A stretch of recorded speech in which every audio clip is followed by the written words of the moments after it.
Born and raised I was born in Cornwall, Penzance, and then my old man was like he fucking sucked, and he was a single child, an only child, sorry, and then he joined the Navy, and then he was in, and then the Navy quarters were in Cornwall, and that's where he met my mum.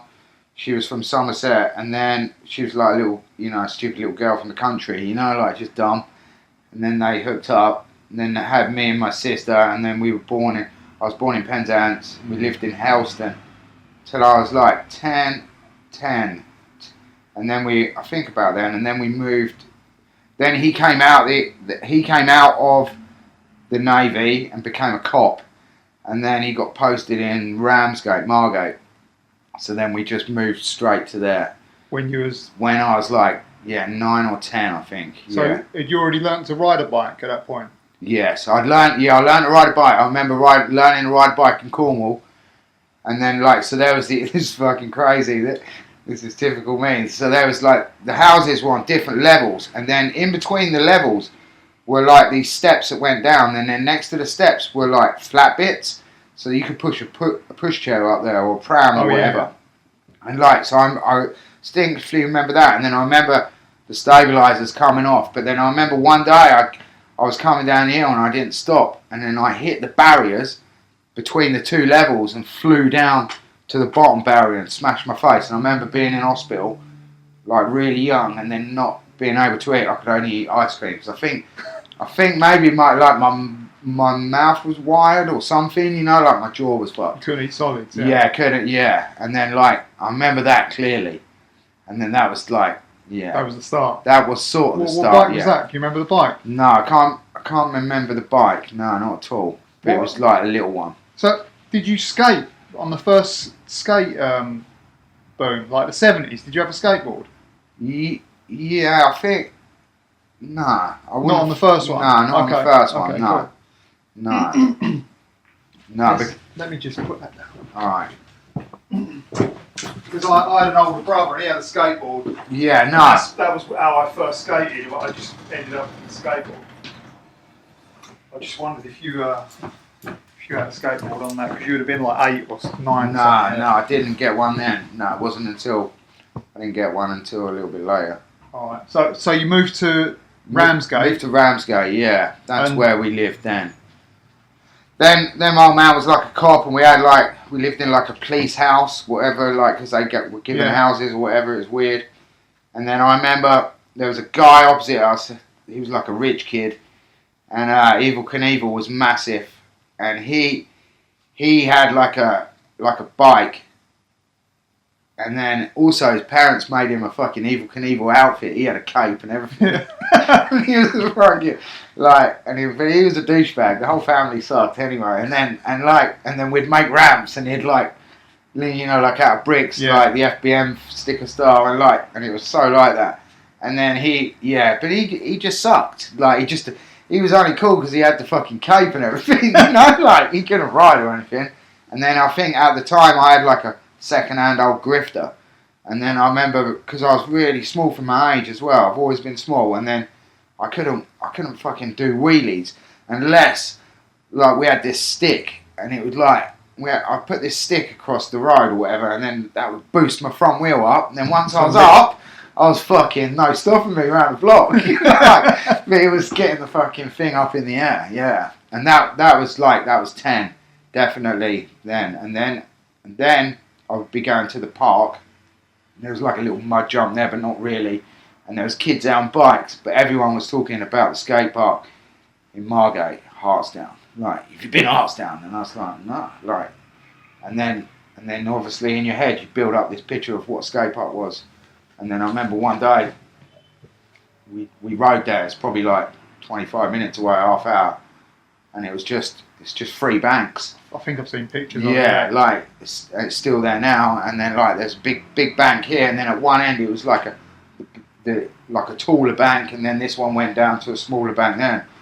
And there was when I went there was maybe 50 kids on bikes. It was weird, BMX. BMX boom? BMX, yeah, right at the beginning of it, like, and then everyone's doing kick turns on the banks, and then also they were flying out the end bank, and that was like that was yeah. If you could do that, and if you could jump a bike upside down at that end, then you was fucking good. You know? So you'd never seen a skate park at all? Not until then. Not a picture or anything. No, nothing. I didn't know. No, I hadn't even. And it wasn't until I started going there that then I went to the the bike shop that sold BMXs. Then that's when I saw a magazine. That's when I started to put everything in place. But then also there was talk of this other skate park, Gillingham, and that had the blue ball, and everyone talked about it. But it was always the older people that rode that went there, obviously, because the little ones couldn't. And then that I remember like just having these mad pictures of that skate park in my head, like what could it be? What did you see other skate parks in the mags or no that shop or no? Because it was all mainly racing then, yeah. wasn't it? It was just shit racing. And then I remember going to a race at Herne Bay. They had a racetrack and what's his name? The rode for Raleigh. He was there. Ruffle. Yeah, Ruffle was there, and he was a bit of an arsehole to us. Oh, Because they had a quarter pipe there, I remember we went there, and we were like, even then we were sort of being outclassed as like the freestylers, if you know what I mean. Like you were sort of like, oh yeah, fucking freestyle, yeah, or whatever. We were like the freestylers, but there was a quarter pipe, and then I remember like us doing airs on the quarter. And then him having a go, and he sort of sucked, and then he parked his car in front of it. So we couldn't ride it. So you had a BMX by now? I think, I had a BMX then. I'd scrounged together one by then, yeah. Do you remember where it came from, where it was? Yeah, so I think my mum got it from the catalogue, and it was a Silver Fox. That was my first ever one, but it didn't last long. Yeah. I fucking broke it. Chrome and black, yeah, is it? Chrome, yeah. Yeah, I remember them, yeah. Yeah. So that was your first bike, and... Yeah. So you had friends who you rode with at that point in time then, I guess? Yeah, there was loads of kids, in just that locals, area. Just locals in that area. Not many of them were from my school, so like I'd have to go and we'd all just meet at one park and we had there was one park called King George and there was all like mad jumps there and like I still meet people to this day that talk about that park. Oh yeah? Yeah. And then once I had my bike, then my goal was to get to Gillingham. That was like the fucking... Because that's all I ever heard about. Yeah. And that's where all the rad stuff went down. You know, like, that you couldn't even comprehend. And then I remember, so my mum didn't even know that at the time that I was going to this one in Margate. Because that was half hour away. Like, she'd have died, so you know? How did you get there? Ride there? Just ride there, yeah. You pedal there? Just pedal there. What, Ramsgate to Margate? Ramsgate, Margate, yeah. All down sketchy back roads. And, no inner tubes, we had nothing. Yeah. You just went. No money, nothing. Wing on a prayer, yeah. And then one day I remember, I used to help the milkman in the morning as well, and I used to get 50p for the. So I'd help him every morning before school, and he'd give me 50p. And then I remember the first day I went and got a return ticket to Gillingham, which I was shitting myself because Gillingham's an hour away on the train back then. The trains were shit, and anyone was on them. You know, it was just sketchy. But I just went, and I fully went on my own one day with my 50p, got a big pink return ticket, and I couldn't lose that, you know, that was the only thing I cared about. And then I went to Gillingham that day, and then I remember getting off the train, couldn't find it, asking people, and somehow found it, you just do. And then when I got there, it was so crazy. There was this crazy skate park, but everything, and it was so muddy in between it. This is before they put concrete in between all the bowls and everything, and there was little concrete walls, and everything was full of water, and it was just minging. Winter, yeah? Yeah, it must have been. It must have been, or must have been spring, because also what happened that day, which is so mad as well, was the fire brigade turned up, and then they started pumping out one of the bowls, the snake hit. They pumped that out, and then they were using that water to jet blast the bowl. And then they were cleaning that and then jet blasting, using that water, but then dragging trolleys out. And then within a few hours, the place was clean and then there was the blue bowl. Yeah. Fucking unreal. this fucking great big bowl. The mythical blue bowl. Yeah, there it fucking was. It was like, and it's unreal. Just, I can't. Yeah, that day will never leave me. That I went there, and then that was it. So you went on your own? Fully on my own, yeah, at first. Was there other people there when that had been all pumped out? Yeah, the people park turned was, up. Park was, were people they were already there. It was already. Okay. They were already pecking in bits of the bowls that didn't have water in. Yeah. You know, like everything. It was because it was the boom. Yeah, everyone was there. Yeah. So how many kids do you reckon were there? I guess probably 30, maybe more. Maybe more. You know, like going, isn't it? Yeah. It's hard to say because so obviously the first you hadn't ridden a quarter pipe. The first time you had seen anything like that was at Gillingham. Yeah, Blue Bar was So the first time I saw a perfect transition. A transition was. Because the banks at Hartsdown were just flat. Yeah. A little bit curved at the bottom, but just really flat and just steeper and like, yeah. Fucking hell, that's good, isn't it? Yeah, weird. So who was the first real rider you saw at Gillingham? I think the one, Glenn Lewis would have been the one, you know? Like, that dude was always there. How many times did you go before that guy turned up? Probably, I don't know, really. Don't know. It's like, just mounting at one. But then also there were other kids that were good, you Yeah. know? But Glenn was the one that stood out. Who were the other kids? I don't know, because there was like, you know, like you have your mates, but then you have the older boys, but they would have only been about sort of between 5 years older than you know, and like, so, yeah, so I don't know. And then at the time, I was only starting to make friends with everyone, you know, so, because I'd get the train up, that was an hour, and then I remember Hode, he became a good friend of mine, but he would get on because he'd get from Sheerness, and then he'd meet at the Sittingbourne, and then he'd get on the train. And that guy introduced me to music, because this is before Walkmans and shit. And then he had like a fucking cassette player, and then a ghetto blaster or whatever. And then I remember we was in one of them carriages, old carriages that you couldn't walk up and down, so it was only us in it.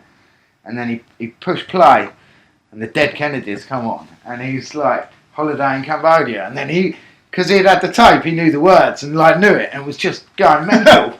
And then he was like fucking moshing into me, you know? And I'm like, I didn't know what the fuck was going on. Like, what's fucking going on here? And then I remember at the end of the day, he got off at Sittingbourne, but he gave me the cassette. He said, look, bring that back next week. I was like, yeah, fuck. And I remember I couldn't wait to get home to fucking play it, and that was the start of your music. Birth of music. I was going to ask you that, yeah. Full introduction to music from there on. I assumed that the music, because Gillingham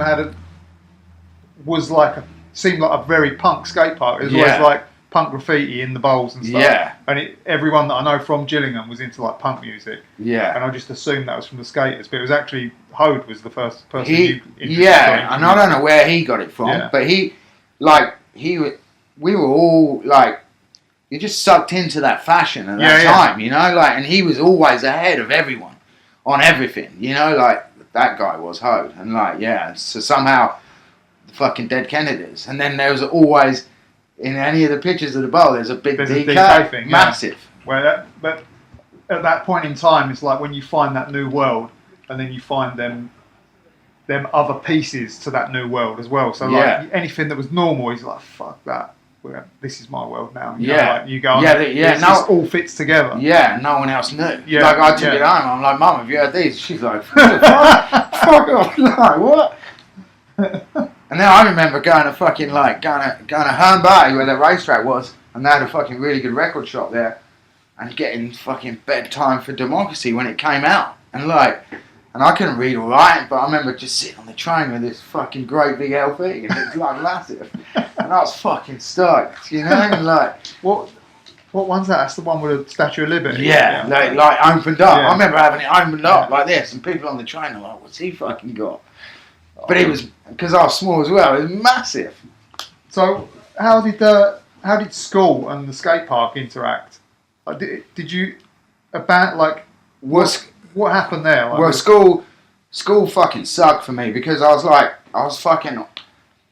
For one, I was like mega dyslexic, still am, and like at the time they didn't know what that was, so there weren't no like you need special needs or anything like that. They just thought I was like a fucking attention-seeking, idiot, you know, and like they had no time for me. Their answer to it was that they sent me to this school once a week on a Wednesday called Red House, and it was where all the spastics and the mongs and the fucking and like where they all were, you know, like, and I had to go there for the day, but I fucking loved it when I was there because they were fucking cool, and I hung out with them and helped them, and it was just rad. But then also it sort of sucked in real life at my school because they were like, Fids goes to fucking Red House, he's a fucking mong, you know, like, and then I used to think to myself, it's fucking cooler than here, like, and like, so school just really sucked for me, like, badly, and then no one really rode there or anything. Like, I remember always being a bit weird, and then I remember them, like, the bullies would always sort of try and break my bike or steal it or fucking something, you know, like if I had my BMX, and it just, but then in the last year, something like really weird happened to me at school as well, which I think set me up for the rest of my life. So like I used to hang out with these bunch of people and they all smoked. I didn't smoke at the time. And then we got busted. And basically, long story short, they grassed me up. And then I got in trouble and then I wasn't allowed out. Like, so at home, my parents said, you ain't going out, you've been smoking. I'm like, look, I haven't fucking been smoking. Like, fucking... But they grounded me. You got framed, yeah? Yeah. And like, I was fucked. Like, but in my eyes, I hadn't done anything. But I was being fucking done for it, you know, like, busted. And then we all got slippered in front of the school with a fucking plimsoll. It's so fucking weird. And then I remember at the end of it, like, thinking, fuck this. Like, I ain't done anything, you cunts. And like, and then I remember, like, I got slippered and then I laughed about it because it was all bullshit, and then they fucking slippered me again. But from that day, I was like, you know what, fuck the world, it's fucked. You know, like my mum, who I think should listen to me, and like I'm telling her the fucking truth. No, won't have it. The old man beats me. You know, like and I'm like, fuck this. And I think from that moment, that really changed how I fucking worked. Turning point. Yeah, mega, like fuck it. This is all fucking bullshit. Did you already have the name Fids at this point? Yeah, I was already called Fids for some. Where did that come from? I think that came from I don't know. I remember being called it in Cornwall, so I think it was just shortened down from Finley, from when I was called Finley, to just to Fids somehow. And then it wasn't until... So, since you've had that name with single figures, like fucking kid, 6 or 7 or something. Yeah, easy, yeah. Oh, crazy. And then it weren't the Fids until way later. So what bike was you on at this point? Can you remember? So like at that point, I would have had my Silver Fox. I would have broken, and then we just put stuff together. Really, I think. Yeah, I can't really remember what I had. Frankensteined it, yeah. Yeah, because just everyone. We just everyone helped each other. And because everything just sucked back then, we was always breaking shit and like. But then also Glenn was sponsored by DP at that time as well. I remember being given one of his old ones. Oh, okay. Even though he fucking hated me. Well, he didn't really hate me, but like, you know, he was just an arse, so. So you was in the background of that picture of him doing that? Yeah. Was it 2 pictures or? No, there's one picture of the guy holding the spanner up and he's doing the air over. And I'm on the corner. Yeah, that's right, yeah. And then that was 83 because I was 13. I remember that. Because that year my parents had split up, and then it was weird. And then I had to go to Bradford because that's where my dad's parents lived. So I went up there for like the summer, and then I remember going off to the BMX track, finding it. Oh, in Bradford? Yeah, in like 83. And then I remember them, and they're like, oh yeah, and like where? I'm like, yeah, I'm from wherever, and I'm like Gillingham, and they're like, fuck off, and like, yeah, I know Glenn Lewis, and they're like, fuck off. But I'm like, but I fucking do. And then and what was really crazy then was that magazine came out and there I was. And it was like, fuck you, like, there I am, like, no lying. Like, well, it came out while you was in Bradford? Whilst I was fucking there. Like, because what was that DP ad, wasn't it? No, I don't know what that was. No, it was just like, it was a weird... It was just a picture in action. Yeah, just a picture, and it was on like it was on the fold of it as well. Yeah, it was good, yeah. Yeah, but there I was, which, like, there's no denying it. And like the kids just thought I was lying. So how deep was that bowl at Gillingham? I would have thought it'd be about 9 foot. I would have thought. Because that's a high. How high do you reckon he was getting? Probably 9? 9, 10. Pretty fucking good. Yeah. And like, dude, I've never, like, to this day, he would go fucking straight up and straight down, no carve. And like, both wheels would hit the coping on the way in. Like, so smooth. Yeah. Like, unreal. That dude was unreal. And then he would also, he'd just milk it, because he'd get speed from outside the park, you know, and like, and come in. Because, like, knowing that now and what I know, there's no way you need yeah, you know, like, yeah. But it was all part of the fucking show. We had this recently, yeah. Yeah. With a quarter pipe, the people pedaling around the corner and Yeah. all the way, yeah, it was, yeah. We had But the it's same part of the thing, show. yeah, Like, and people couldn't pedal back then either, and No. bikes and shit. So, did he used to ride the blue bowl, or did he used to ride the other stuff as well? he used to ride all of it. Dude, he fucking killed it and all it. That half pipe, you know, like, so if anyone's ever been to Harrow, we had the same sort of half pipe in ours, but ours was fucking perfect, you know, like, he had big Coca-Cola on it. And like, dude, I'd seen him, I've seen him pop out, ride along it and go back in and like fucking like sort of do foo-fanoos on it, but they were like kick turns. Yeah, sliding ones. Yeah, and like, the dude was unreal. He used to get about fucking 6 foot out of that.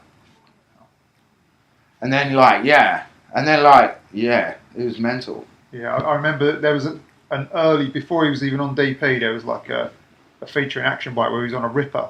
You remember that one? Yeah. I've got an old CD with like loads of old photos of him, and they're still fucking amazing. Now, the dude was unreal. Yeah. And then also at the time, he set the world record, didn't he? For the indoor one, because it was just a quarter pipe indoors, and he only got 6 foot. But also on that one, he wouldn't let me in because he knew that I could fucking get up there with him. You know, like, was that in Gillingham? Yeah, that was in the Black Lion. Yeah. Oh, I didn't know that. Yeah, and I think Neil Ruffle was there, wasn't he? Yeah, maybe. I don't know. I wasn't allowed in. I was fucking banned because I would have given him some I context. think he was on Amico at that point, maybe, and Neil Ruffle was like measuring the height. I've got some I don't know. It's in the Black Lion. It's in the sports centre right next to the skatepark. Oh, amazing. Who was the quarter pipe? Do you know? Don't know where they got this shit from.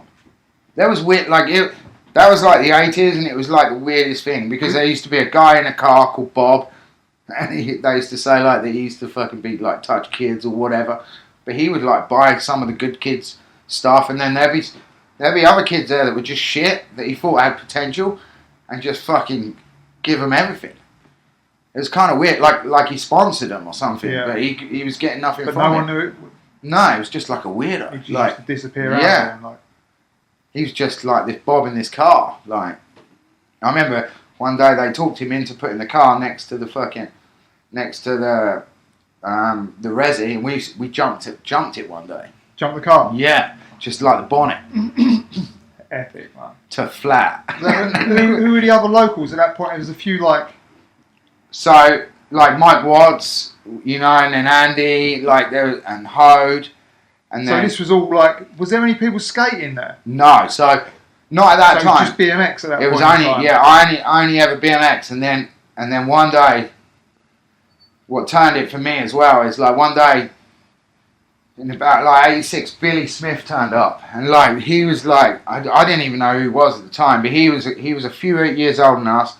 He was like this gnarly, good-looking dude, and then he fucking hated the BMXers, and then he turned up one day, and I remember him spitting at us, and calling us all cunts, get out of here, you know, and then he got this bag, long bag, and I'd never seen a bag like this, and he'd unzipped it, brought out a board, and then put pads on, and I was like, what the fuck? I remember him sitting there putting his pads on, and this was like a bigger dude, putting pads on, and then he just got on the board and like ripped round the bowl. But like, and then he went off and he ollied the hip in the snake run and stuff. It was kind of weird. And then he came back and then he started tearing around the bowl. And then I remember him like spitting at me, fuck off out of the way. And then, because we were like, you know, like, but like, it was just kind kids, yeah. Yeah, we were just kids and we were in the way. Yeah. Really. And then he rolled in and did a fucking hand plant. Like a proper fucking stalled hand plant on the coping. And then I was fucking amazed, like blown away, and I was like, I am fucking doing that. But I didn't even know where to get a skateboard or anything. And then it weren't, and then that was it. That was that day, and then that just scarred me. And then somehow Hode got one because he was always in the fucking in the night. And then I remember he used to like roll in the bowl. and then just fly out and like do these weird poses and land at the top. And I'm like, without the board. Yeah, just like fly out. And then I was like, fucking, I'm doing that. And then so fucking went in, did that, just fucking did a big fucking like. So you got back. You got a board. Well, no, I borrowed Hodes or something, or whatever, and then I tried that to jump out and just fucking knock myself out in the bowl. Done, out.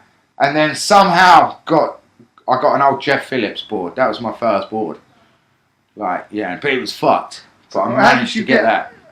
So you kind of like the BMX to the skating was just like overnight, basically. There was a little transition in it because I remember going to the skate park with both. Oh, okay. You know, like I'd always have my bike as transport. When you reckon this was 85? This would have been 85ish. Like because I remember taking the skateboard to school. Yeah, because that's when sort of that's early. You really skating hit back in 86, didn't it? But and then it got massive. Yeah, and then after that it got huge. Because at the end of the park's life there was barely any BMXs there, and then also everyone had stopped riding. Yeah, and I didn't. I was still going to the skate park, and people were stopping riding even before the skate boom came round. Yeah, like it was starting to dwindle off already. Because we were getting to that age, 15, 16, 17, where like you get girls' cars, whatever. So they were just dwindling away. Yeah, but I loved the skate park. Like it was just fucking the place. And that place in Herne Bay was the only skate park she'd been to at that point. Well, no, because also so there weren't a skate park in Herne Bay. There was only the racetrack there. Sorry, Margate was the one. Sorry, yeah. With a thing, but then also we heard about Romford when I went to Gillingham. You know, like you heard about Romford. The next one, yeah. And then I remember we went there as well. But also at the time, you got to remember, I'm lying to my mum that I'm going to this skate park because it's a fucking hour away on the train. And then also I was telling her that I was staying at my mate's house, who I know didn't have a phone, so she couldn't phone to fucking check whether I was there or not. And then also, I was like going to Gillingham. And then also, I was sleeping in sheds and shit. Like, I had weird spots where I could fucking hide my bike and sleep. And nobody knew. No, I didn't.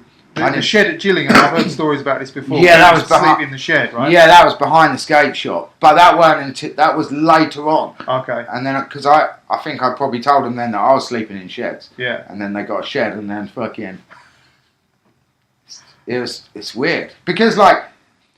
Even back then, like if that happened now, and you found a fucking 12-year-old kid in your shed, you'd be fucking in trouble. Your parents would be like, you'd be taken away. Yeah, it's fucking weird. And then I didn't have any money. I lived on stealing milk that the milkman had fucking left. And then on the weekends it was good because you'd get orange juice and bread and fucking other things. So you went.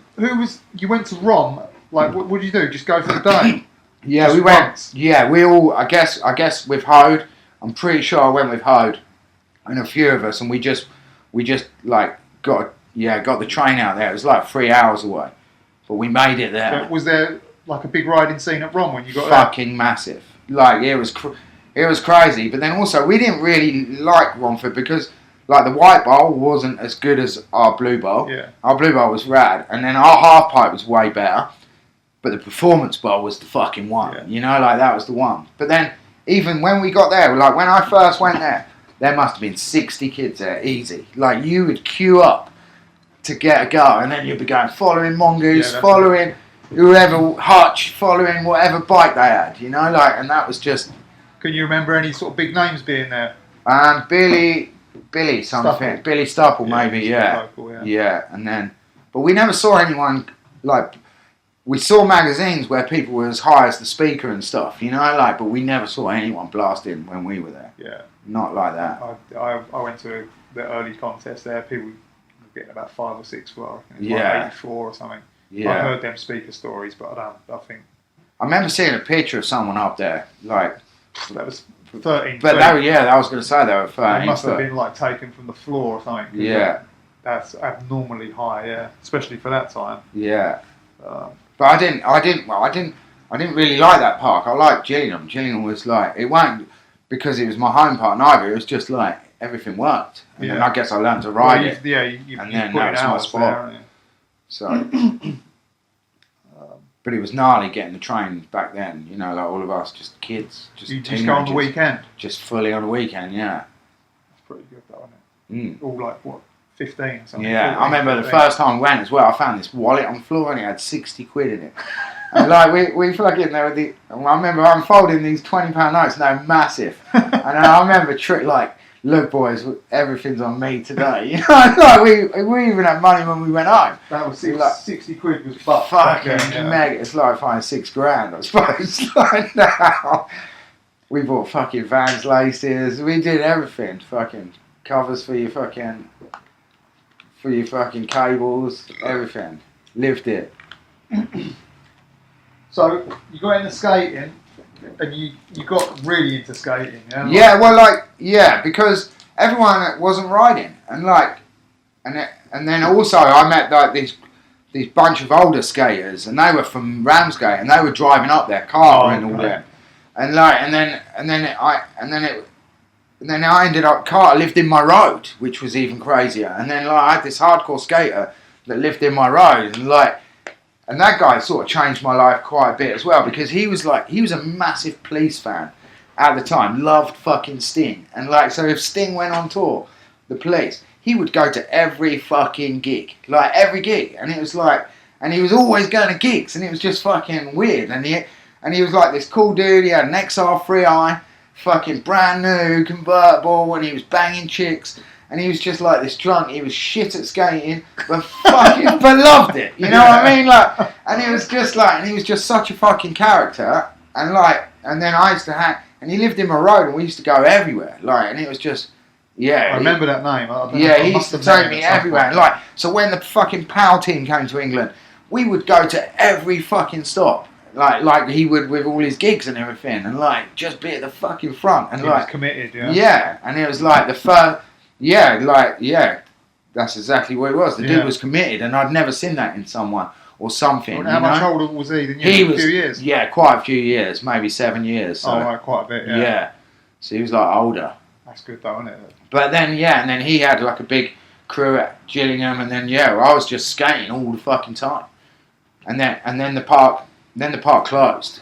But what you were skating at Gillingham, for a couple 2 or 3 years? 2 years, at least 2 years. So it's I started about 85-ish, sort of skating a bit, still riding, but then I was full throttle skating after that, right up till it closed, which is about, 87. Late 87. Who did you used to skate at that skate park with? With all the locals then, there was Pete, Simon and Pete, Fleury, there was, and then all the Medway boys, they were slightly older, they were psychobilly dudes, and they were all there, and so I was with all of them, and then Carter and all them at home.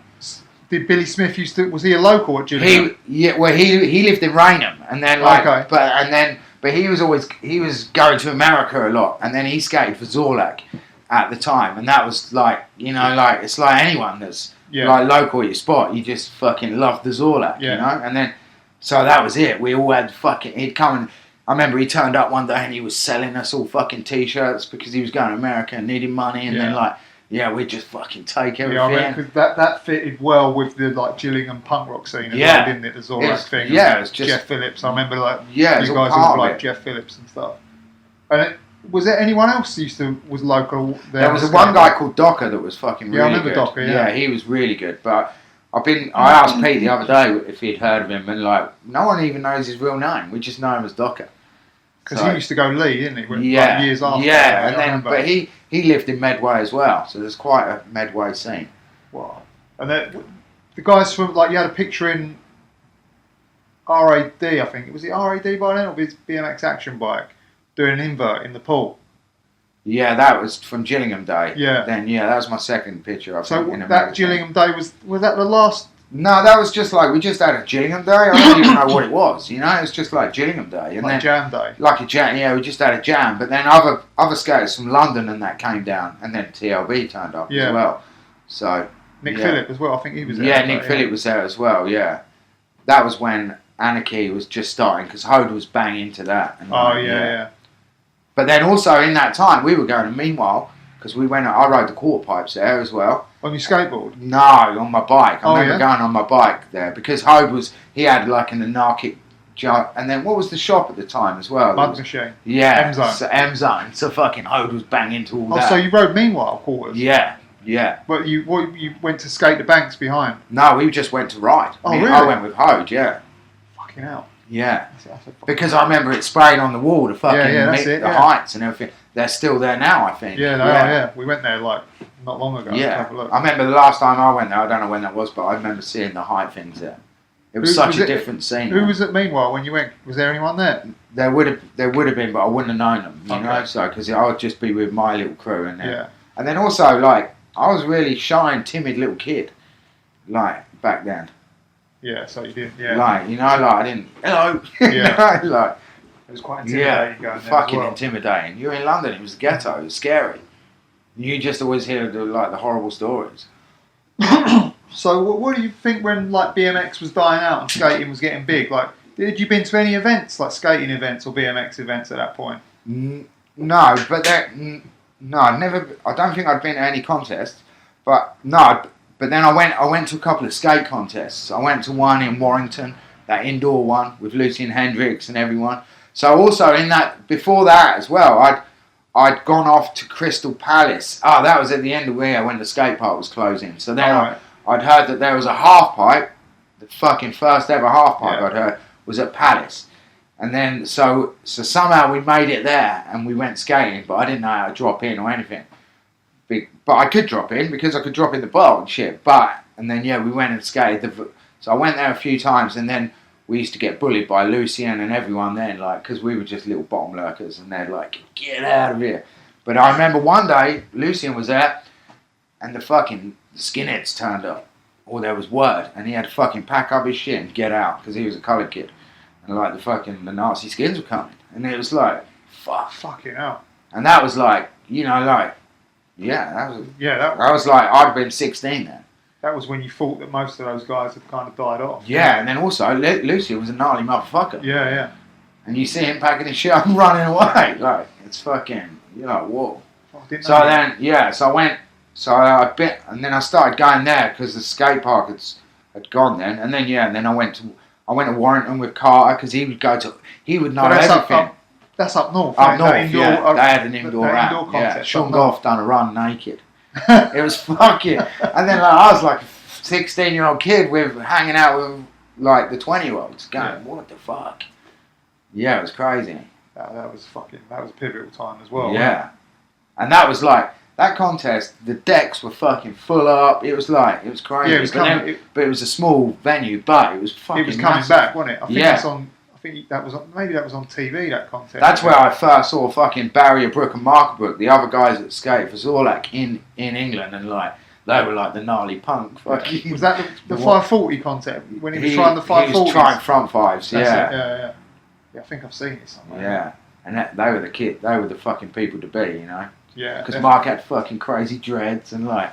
Well, they was already there, weren't they? Yeah, they were already on Zorlak. Yeah, and they were like what we would have looked at as adults who are already in. They've got their own world going on at that point. But BMX was like going that way, and skating was going back up, wasn't it?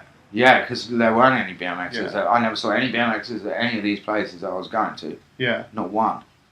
Yeah, it was dying off, and a lot of them going to skating as well. So. Yeah, I just loved that life.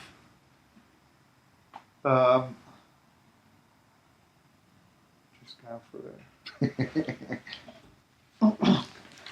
It's wild thinking back, because the times were sound like a right old git, but like times were so different back then to what they are now.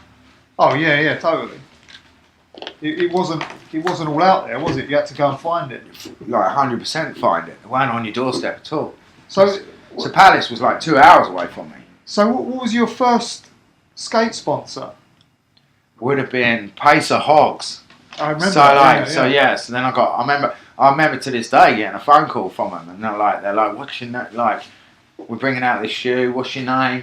I'm sorry, not what's your name. Where do you live? We'll get this stuff in the post to you, and it's all just like on a phone call from a landline. The phone's in the house. Was that Gary Lee or something? Gary Lee was a pro on there, so he already had a deck. and then he had shoes, and then they sponsored pretty much Zorlak team as well, and then Mark Lawyer as well, Trawler. So yeah, and then I got shoes. And you, when you stopped skating Gillingham, you were starting to skate half pipes. I was just skating vert, yeah. Yeah. So how was going from Gillingham to like skating them half pipes? It was weird. It was a weird transition, but also, like my other skater friends that from Gillingham, we were all doing it, you know, making that transition because we had to, because we had nowhere else to go. So we'd go to Crouch End, we'd go to King's Cross, had that fucking weird mini ramp and ramp thing, and then we would just like Chingford, you guys. Didn't you? Yeah, towards the end of it, we'd go to Chingford, and then London Bridge was one of the fucking that was a bit. That was even after Chingford. So that, Latimer Road, you used to skate there as well. We used to go there as well. That was fucking gnarly. Yeah. Gnarly. But then that ramp was like the best. But there were so many gnarly stories. Like one day I went there, and I remember getting off, and these kids, I knew they were going to try and rob me. Like I knew, and like they were following me from the train station, and then it got to this one point where I was like, okay, and then I just said, look, what are you gonna do? Like, if you fucking want it, you're gonna have to take it, but I'm not giving it up. And I was shitting myself, and they were like, fuck, and when I said like, you're gonna have to, they backtracked and left, but then I just went on. I was fucking scared. I was like, fuck, they're gonna come and get me, and then there was like these sort of like gypsies like that lived in the caravans behind, and they were not. I mean, one day we were there, and then we'd get up on the platform and put our pad up, and then we looked over and one of them was taking a shit on the ramp. Like we're like, wait, fuck. Like, and then they fucking started throwing stones at us, and then we were sort of trapped, but then they couldn't run up, so we were sort of safe up there. But this went on for hours. They were throwing stones at us, and then every time they run up, we'd hit their hands on the deck. Because that was a big ramp, wasn't it? Yeah, it was fucking like 11 foot. One of the biggest one in Europe at the time, they said. And it was like metal coated. And then, these gypsies were stoning us, and then someone in the pub over the road saw us, and then in the end, the police turned up and had to escort us down off the ramp, and then we didn't even get a session that day, and then got taken out of there. And it was like, but there was always something going on. But that was the best sessions there. Yeah, that was a gnarly. That was a fucking. That was coming at you from all angles. It was. So who you used to skate that ramp with? Well, like I would go with my crew, Toby, like my good friend Toby that lived in Ramsgate. He was like my skate buddy. We would always go everywhere together, and then like. Yeah, whoever we would meet, you know, and it was random because we didn't have mobiles. We couldn't like go, yo, we're going. Yeah. Like you'd just go, turn up, see who's there. See who's there, yeah. And then I'd go. Also, I'd go to Stevenage. We'd go to Farnborough, and like Stevenage was 3.5 hours away for me. Right. Like it was mad the commitment to go. Yeah, but when you ain't got something near, that's what you do. That's what you do, and then also you didn't have a weather app as well. You're going like you know what I mean, like. You're just fucking going, and then you'd make it work. You'd dry it out unless it's really pissing it down. But you didn't have a weather map. Go, no, I ain't doing that. Yeah, I remember you guys coming Crouch End, and because we used to ride Crouch End because it was a bit smaller than the other like Stevenage. That was one of my favourite ones. Yeah, that was fucking good. And I remember like quite a healthy crew of people from like Gillingham, old Gillingham crew basically. They'd be from Kent, weren't they? And then Chingford as well. So.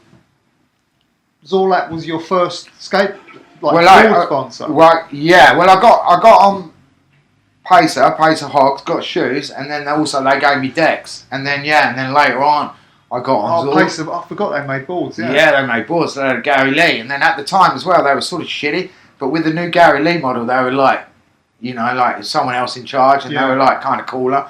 So I started running one of them, but then I got on Zorlak, through because Barry and Mark were like in. They were the Zorlak dudes, they were bringing it in, and then I got on Zorlak, which is fucking mental. What was Pacer made in the UK? I don't know. I don't know nothing about it. I think so. They were who knows? It was a UK brand, wasn't it? Yeah, I don't even know. It was just weird. It was like so mad to get shoes at that age, like just turn up. Yeah, what would that have been? 88, 87? Yeah, like 87. I remember you always had like them stacks of stickers in the cellophane. They'd give me loads of them. Yeah, it was fucking excellent, mental. So you was on Zorlak. But what was the relationship to Barry and Mark Abrick? How did you know those guys? Well, then they had the sharpened skates down there, and then like they'd moved to Southsea. It was like sort of like how Hastings is for BMX, if you know what I mean, like the capital. So me and Tobe and that would just fucking go, right, we got some money, let's go and fucking, and we'd just go down there and we'd just sleep under the trees and just fucking hang out there all weekend and just skate. And that's how we got to know them and just started skating with them. They would skate the vert ramp. Yeah, they'd skate the vert ramp. Yeah, so we just hang out and fucking skate. Oh, that's cool, isn't it? Yeah. And then they ended up with like a distro, didn't they? Yeah, they were like the importers. Yeah, of it. Yeah. I remember going there and they had like a little mini ramp set up in there. At one point in time. Yeah, and then I remember going there and then they just said like, help yourself, you know, don't go crazy. And then I remember getting some big fucking Zorlak posters and like it's just gold dust now. Yeah, nice. Amazing. Yeah, fucking hell. Yeah, imagine you had that shit. Yeah.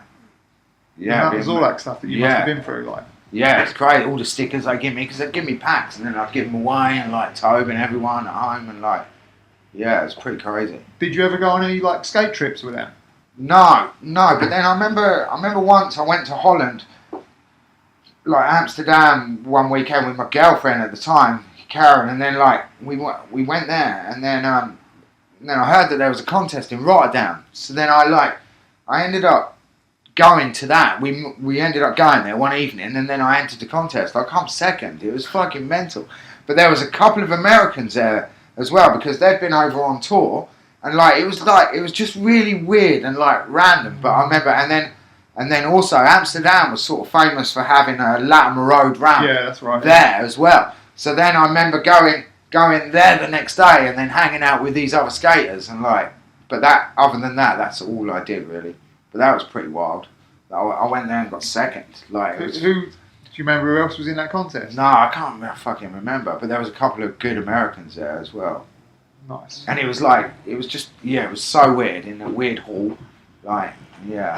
So, what did you ride for Zorlak until you stopped skating, or did Zorlak kind of dwindle off at that point? They sort of dwindled off a bit, really, like I did, really, as well, if you know what I mean. But then the same sort of thing sort of happened with like how I got back riding was how I did the skating, because I remember I was hanging out with you. Yeah. We were going to Chingford. And then I'd start riding, and then I remember you guys fucking get a bike together, and then we were and then you helped me get a bike, and then I remember I had an old shit one at home. I remember bringing that, and you was all laughing at it, and then but then you all helped me out and fucking got me a bike, and then I just was just doing that, also in that time, all my friends then were stopping skating was it'd been killed off, hadn't it? Yeah, it's just sort of dying. I remember going to, funnily enough, you mentioned Docker. We used to go to Leon C, and we used to meet you there, and you used to skate the vert ramp with Docker. And you two were pretty much the only two people skating. Yeah. That part, anyway. Yeah, and then we used to go and ride the spine. And then that's how that happened. You guys, helped me ride a bike, and then but it, for me, it was just going to the skate park, really. Life. What did people think of what happened there with skating, where the vert had just sort of almost been sabotaged by other people? Yeah, well, yeah. Was that a talking point, or was that just because people didn't even what the fuck's happened? I don't even to think about it. I don't even really think you even it was done. It was just done, and then all of a sudden Crouch End wasn't there. The ramps were being shut down, and they were going, or they were being cut down.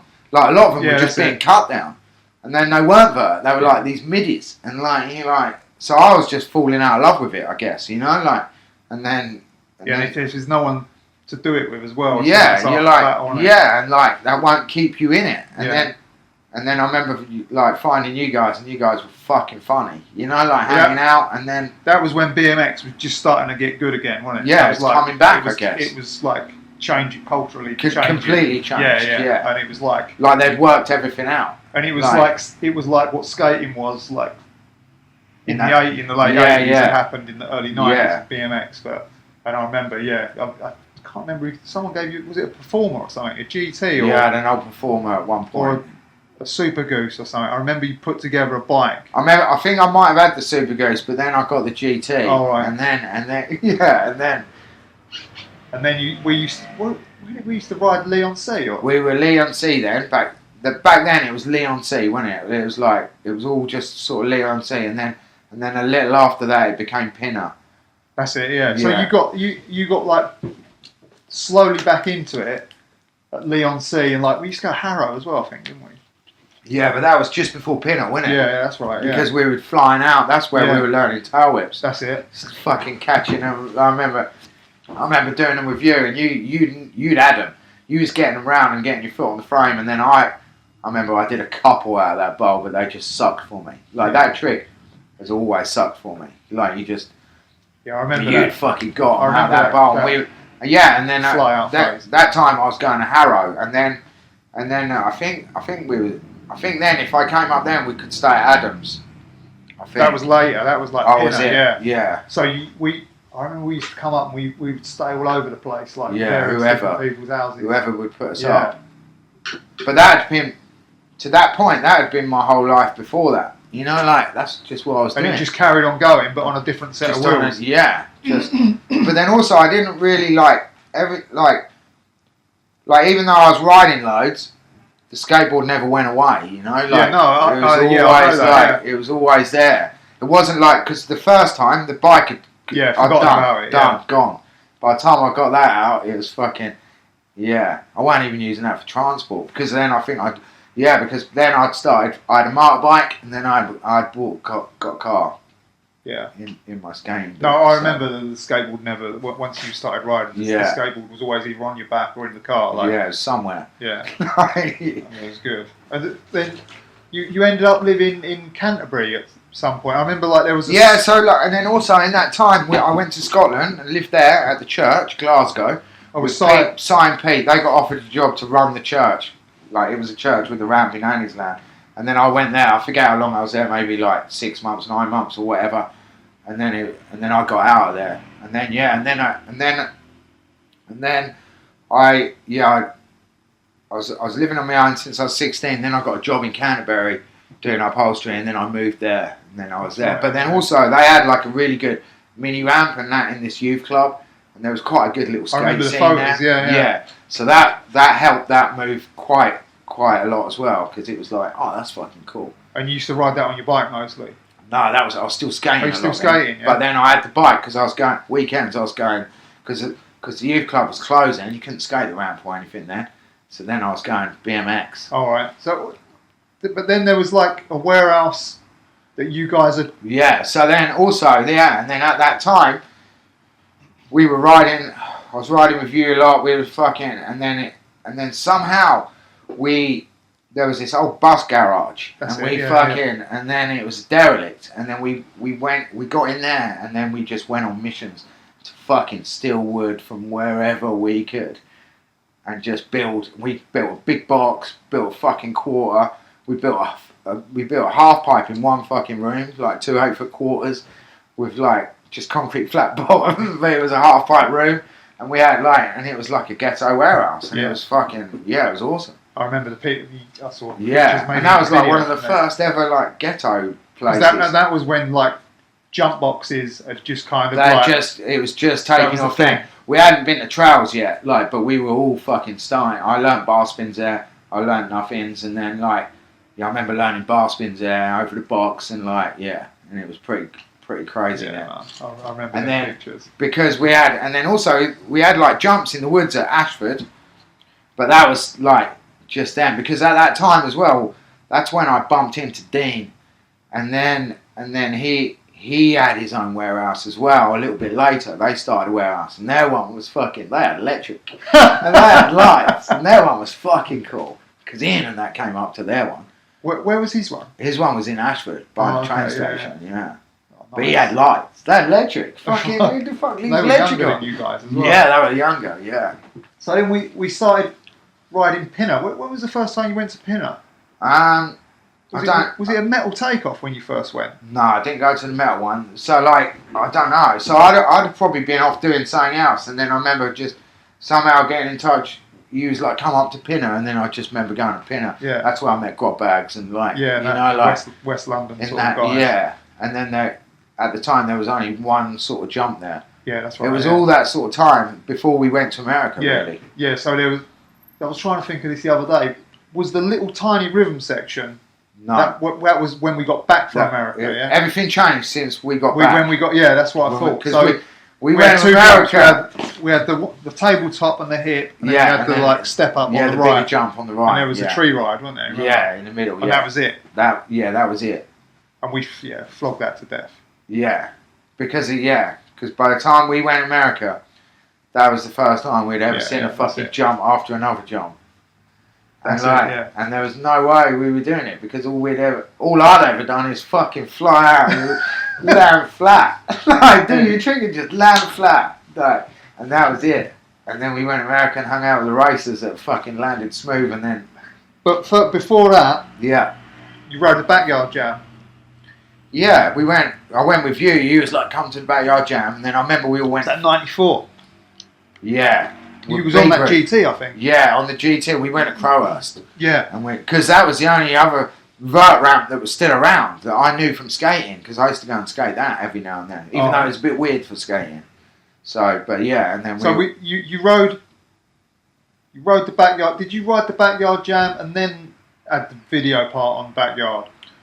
I think that was all part of it, wasn't it? Like, we went down, we stayed at Mark's, didn't we? We stayed at Mark's, and then, because Dave was there, Beveridge, and like, that's where I met Dave, and then like, because they'd all, and then with Harry and fucking... Okay, alright. I can't remember what way, but what was that like, riding the first backyard jam you went to? That was weird, because like... That was the first one you went to? I've never been to a contest or anything, and then also... I just thought they went on everywhere, you know what I mean? Like, I didn't know it was like the fucking biggest, you know. Didn't know. I just thought they went on everywhere, and then I was just hanging out with fucking whoever, and we was just having a laugh. Like, it was all just a fucking joke, really. And then I did fucking good. I think I did good in like one B group. I don't know. Yeah. And it was like fucking. That was a weird shock. And was that with a metal takeoff? That was the first. So no, I think that was like a normal one. It was the 95. They put the fucking metal one in. Yeah. Okay. So that was with. Yeah. It was just like a dirt table. It was just on the BMX track, wasn't it? It was at the BMX track one day, and then the fucking mini ramp the second day up on the hill.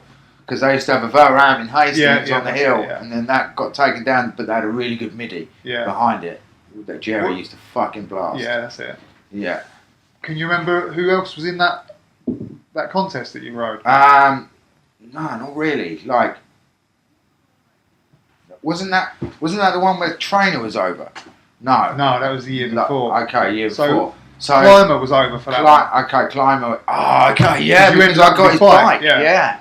Fucking big long thing. Yeah, Holmes. So that was after, right? So this is piecing together. Yeah. So then, and then I got his bike, and then we went to America after that one, didn't we? I got his bike. We did a summer first. So you was on that backyard video on that bike, weren't you? Yeah, because I was doing trying to do 720s on a fucking Holmes. And I was like this big. I did it though. Yeah, I remember that bike vividly. Yeah. Yeah, green one. That's it. Yeah. Yeah, and then it was like, he was like, for him to be there was such a big, like everyone was talking about him, and then this was where he was like on speed and whatnot. But he was just such a legend. Like name in the fucking at the time. That Dave Climber was like, and then somehow I ended up with his frame and forks. Yeah, because he rode in. He was doing something in the circus near Waterloo or something. There was something weird going on. Yeah. And I think after that he disappeared, didn't he? Yeah. That was it. He was like that was him. Yeah, junkie done or whatever. So I think Taj was at. He was at Taj at that one. Yeah, he was at 95. Taj. He wasn't at 94. No, because he was at 95. No, I don't know. No. I think he might have come to... I don't know. I think Taj was 95. I think I beat him at 95. It was. So then, we did that summer. You filmed... Well, you didn't really... People back then didn't film. Someone turned up a video camera and filmed the day, and that was just what fucking happened. doing whatever we was doing. So that video part came up with Suicidal Tendencies. Yeah, Psycho. Yeah, that's it. Yeah. And then I did first ever fingers in here, and like just fucking just messing around, like fucking not taking shit serious. And then we end up going to California. Yeah. The year after. Yeah. Like in the spring, March. And then and then even that was fucking weird because we didn't know what we were doing. We were just going. No, that was the first time I'd ever got on a plane. Yeah. And then I think I've been on. I've definitely been. You've been on. Yeah, you'd flown. Yeah. You was confident, and I was scared. And then I don't remember, but I just remember going, and then I think Neil Wood said, "Fucking come and stay with us," because we used to ride with him. I was in contact with Neil. Yeah, and going back and forward. We just had a fucking an address on a bit of paper, and we were off. Yeah, and we didn't know like, can we stay for this? Yeah. We just did it, and then also before I did that, I remember being in backyard in the shop. That's right. Yeah, that's what I wanted to do. Ian you got on S&M before we left. Yeah, they said, look, you're going to be on S&M. Yeah. Like, go. And then just take bare minimum. You know, I think I just took wheels and that was it. I don't even think I had wheels. And then they just said, look, when you get there, you're going to be sorted out and everything's going to be cool. And then I think I took my skateboard because I used my trucks. I made a bike box I remember the bag, with my trucks on. And then So then I knew I had a board with me as well when I went. I was going to fucking California, like in my head. And then when we got there, it was so fucking weird because Mad Dog didn't want to give me a bike or anything, he was a dick. He was like, he didn't want to give me fucking anything. And then who the fuck are you, wasn't it? But then, he was like, who the fuck are you? Like, why would I give you a fucking bike? And then once I got the bike together. And I was like, look, it's fucking Ian, we'll just bill it to Ian. I just wanted a fucking bike. I got there and then I didn't have a bike. And then he went, well, I know all about you. I know who you are. And then he was like, what the fuck is going on? Yeah. And then it wasn't until we went to Vegas and rode that box that day and then I skated vert with him that was it. We were in. Yeah. Like, fucking, then we were in. So what about... the first ever trail session going to La Mirada it was, right? Yeah. So we went there one day, didn't we? We went there one day and then there was fucking jumps after another and like there was this big section with I think just two jumps there and then they had this other one, I think it was like a 10 pack or something or 12 pack. 12 it was. 12 that went down but then turned. And like, yeah, I couldn't even fucking net. The first jump was the biggest one of the whole pack, remember? I don't know if it was. So the first one was the longest jump of the whole pack, but you had to jump that to get to the rhythm. You had to make it fucking smooth to get through it. So we both crashed on that jump. Yeah. The first time well, definitely. It took me... I went over the bars. I know. Well, I didn't know if I probably went over the bars, but I remember it just sucked. I couldn't fucking do it, but everyone was doing it, wasn't it? Everyone always got to the end. But also, no one did one fucking trick. And everyone did it who we would have probably laughed at if we wasn't at them jumps. Yeah. Like, if they was at a freestyle event, we'd have been like, look at these fucking racing idiots. Yeah, they just sucked. But they were whipping through there, no problem. They could all fucking do it. And then I remember doing like 1, 2, 3. I think 3 was the maximum, that I'd done. And then, so that just sucked. But then also, like, the next day or something, we were waiting for a lift and it weren't going to happen or something. And I was like, right, fuck it, I'm riding there then. And you were like, no, let's wait for a lift. And I'm like, no, I'm off. Yeah, I remember, yeah. And I just fucking... It was like 10 or 12 miles or something. Yeah, but I'd remembered the way. Yeah. Like, I knew. And then I remember just like, right, no, because I think it was not all of us were going to get a lift. There was one too many or something, okay. Something like that. And then, so I was like, right, I'm fucking off. I'm going. So I just went. And then I remember getting there and everyone was fucking blown away that I'd made it there. And then, but then you never made it there that day. But then even though... No, I came, but I came late. Okay. I think maybe... No, we didn't. I went 3 days in a row. Okay, well then... But I definitely got there. Okay, because that one day that I went on my own, I ended up fucking meeting Griffin and Keith Trainer. And then going to the boys ramp as well, because I fucking, they just took me there. And I don't think you was there, because I remember coming back. I went to fucking, I've been But that might have been another day. See, we went 3 days in a row to them jumps. Okay. Because we didn't get through the first day. No, it took me 3 days. We didn't get through the second day. Yeah. We got through the third day, and it was fucking... I remember, yeah. It was so demoralising. It was fuck. But when I got through, I freed the fucking last one. Set, yeah. Like, fuck it. And then I'll never forget that. Like, looking, Brian Foster was there, fucking his brother. Everyone was, like, blown away that I did a free. But, like...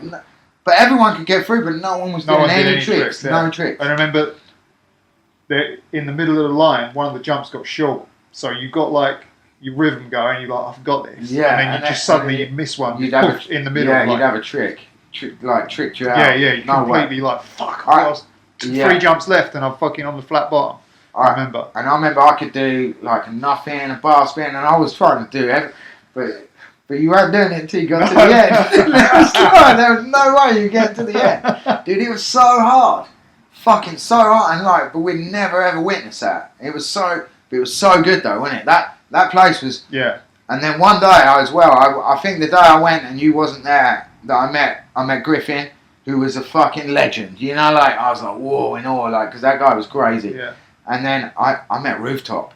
I remember Rooftop was there the first time. And then he was jumping only the 2 big ones, wasn't he? To the fucking killing it. Like, and I was like, whoa, and I wouldn't even roll in on them ones. There was a river jump there as well, remember? Yeah, the fucking, yeah. Didn't someone do that when we were there? Someone made it across that as well. Yeah, they fucking came from up in the fucking woods. So then we went back one day and it was gone. Do you remember? Yeah, they flattened it. Yeah, done. Completely not. R.I.P. Yeah, like that quick. Not even a sign of a jump there. No, not even a warning. Yeah. Like, it's not going to be it, right? And then that was completely flat. Apart from the river jump. Yeah, that's it, yeah. That was the only thing there. And that was when we went to Bowes. Can you remember going to Bowes? Yeah, that was gnarly. That was too gnarly for me. Yeah, that was fucking insane. Because it was on a fucking cliff. The dirt was like grip tape, like gnarlier than grip tape. And it was just like, fuck. I think I jumped the first 2 and that was it. Yeah. I didn't go down the hill. It was a step. But Timmy Ball fucking, like, all of it. They all had it. Yeah. Mad Dog all had it. Bowes. You went quick round that berm, hit a little tiny jump into that deep pit. Yeah. And then step up. Up into a berm, round another pit. And then yeah. It was fucking good. That was how far, like, even that was miles away, wasn't it? When we drove there, it was fucking like 2 hours away. Yeah. Into the sticks. Yeah, that was up on that side of that hill, weird, yeah. Yeah. Gnarly trails they were. And then, I met Rooftop on that trip, and he even fucking hooked me up a skateboard, brand new one, off a fucking, he knew a pro skater, didn't he? And I got a fucking brand new, like, vert board. And then somehow, when I was working up in, I got a job with Pova building the ramps for X Games, the first ever X Games. I was working with him. And then I found these inline skaters, they were.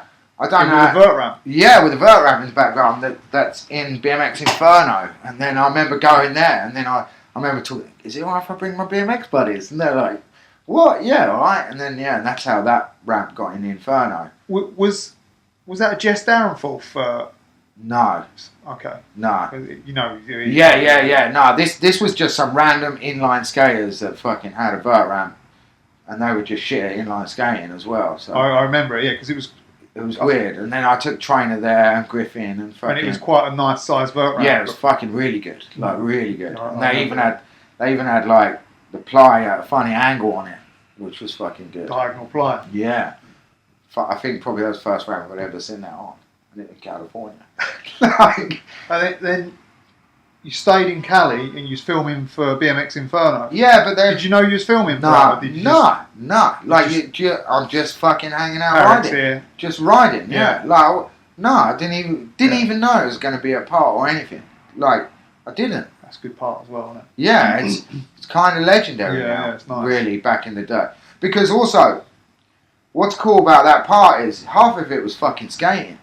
And then also at the time, and skaters and BMXs still weren't cool. Yeah. It weren't cool to do both. It never really has been. Like, I've always had that thing as well. Like, I'd go somewhere and ride, and they go, he's a fucking skater. And then even the other day at the vert ramp, they're like, fucking BMXer. You know, like, I don't care what you say, it's still there. Yeah. It's kind of weird. Especially, at this age. It's you know, like, stupid, it's kind of weird, but it don't go away, which is like, but then also at that time, no one had put a part out, like, apart from Griffin had a few clips in the previous Dirty Deeds, skating. How was the average age of the people who were skating with the other night then? Random, fucking from my age down to fucking 11. Oh, okay. So a full spread, Yeah, full spread. Okay. And then there was a couple of dudes in there that like wouldn't really want to talk to me. You know what I mean? Like everyone, like 95% of them are cool, but there's a couple that are like, fuck you. What? Because of the BMX thing? I think so, yeah. And then also like because you're kind of ripping. Not being big headed. I'm fucking doing fucking good amplants and eggplants and like some fucking cool shit. And they're like, fuck you. Like locals were they? No, I don't know if they're locals, but like they're all locals in. If you go any vert right now, it's locals, isn't it? Because you all fucking vert together. So. And you stayed in the US for what, like 3 months? You've stayed the full. I stayed full duration, full whack, because we were there then. And then I remember Pova coming in that morning. Do you want to fucking come and work? And he was like, no, I'm going. Yeah. And I'm like, all right, I'll stay and I'll work. And then and then I went and built ramps for the first ever X Games that were being shipped over, and then I just stayed till the very end, and then I came home, and then I remember coming straight back to, I don't even know where I was staying. I think I was. You came straight back to the backyard jam. Yeah. So I didn't know that was on. Yeah. But I came straight back to that. I remember. And then rode in that and then won it. And you won that, yeah. Won that, yeah. Who else was in that one? Do you remember? Taj was in that one. Stuart King, yeah. Cannon, Tabron. Was it? Yeah, Tabron was in that one. Grot Bags. Fuck, wasn't Mola in that one? No. Which one? No. Yeah. I think he was in the first year one. Before? Yeah, the one with Keith Trainer. How mad was it when he jumped the chasm before everyone? Remember that? You was there. Yeah. I was with you. Yeah, but remember, and he rolled his bike up that lip. So the first one you went to, you didn't compete in. You watched. We rode the track. Yeah, we rode the track. No, I competed in them all, but we hung out. But not on that one, because the one with Mola, because we was looking at a jump going, no one's going to be able to clear it. Well, it was just like this weird, it was so weird because there was like this little lump of dirt down here, and then the berm of this racetrack was way up here. It was fucking insane. It was stepped up. It was and I remember him having his bike, on the riding it up, going, and then he went up the fucking hill, and then did it. Yeah. He come fucking hacking back down, and just did it. I was like, ooh. Yeah, no, we was like, there's no one clearing this, and then he did a no-hander. So that time. We just rode at the track. You didn't ride the contest. Okay, yeah, I can't You rode the contest the year after. Okay. I couldn't remember if you was there or not. Yeah, I did. I think I've done 3 of them because I got 2 trophies from it. I know I've got 2 trophies. Yeah. Well, I got 1 trophy for B group, and then the year I won it, I just got 150 quid. I didn't get no trophy. That one where Mola jumped the big jump. That was where they had dirt on the Sunday and the ramp on the Saturday. Yeah. Because the year I won it, Hoffman was over. Yeah, that's it. And then the vert ramp in the car park next to the McDonald's. And it was rained off. And it rained, but he still rode. Yeah. So how was that then? Winning the backyard jam. Did that mean anything to you? You just didn't really care.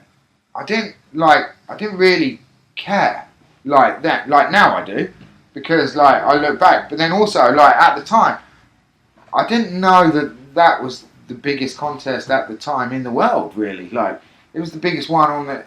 Like, everyone wanted to be there, didn't they? Yeah. Like, everyone was paying sort of for themselves to go there. And, like... And I just... If I'm really honest, I just thought they went on everywhere. Like, there's one over... Like, I didn't really know. But then it was like... I don't know, it's kind of weird. It's kind of weird winning it. Like...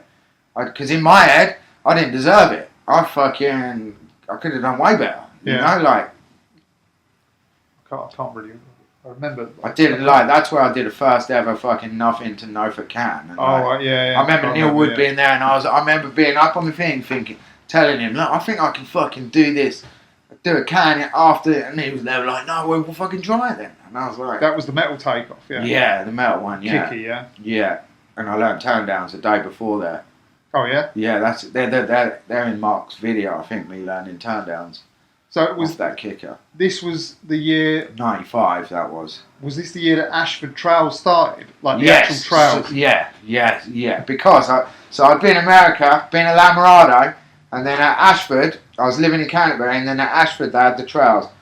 And then I remember going there and telling Dean, like, because it was Dean's spot, like, no, we need to fucking put other jumps in front of, because we just had one in the middle of the woods. And he was like, no, you ain't doing it. And we were like, all right. And then he went on holiday with his parents for 2 weeks. We'd done Pinner.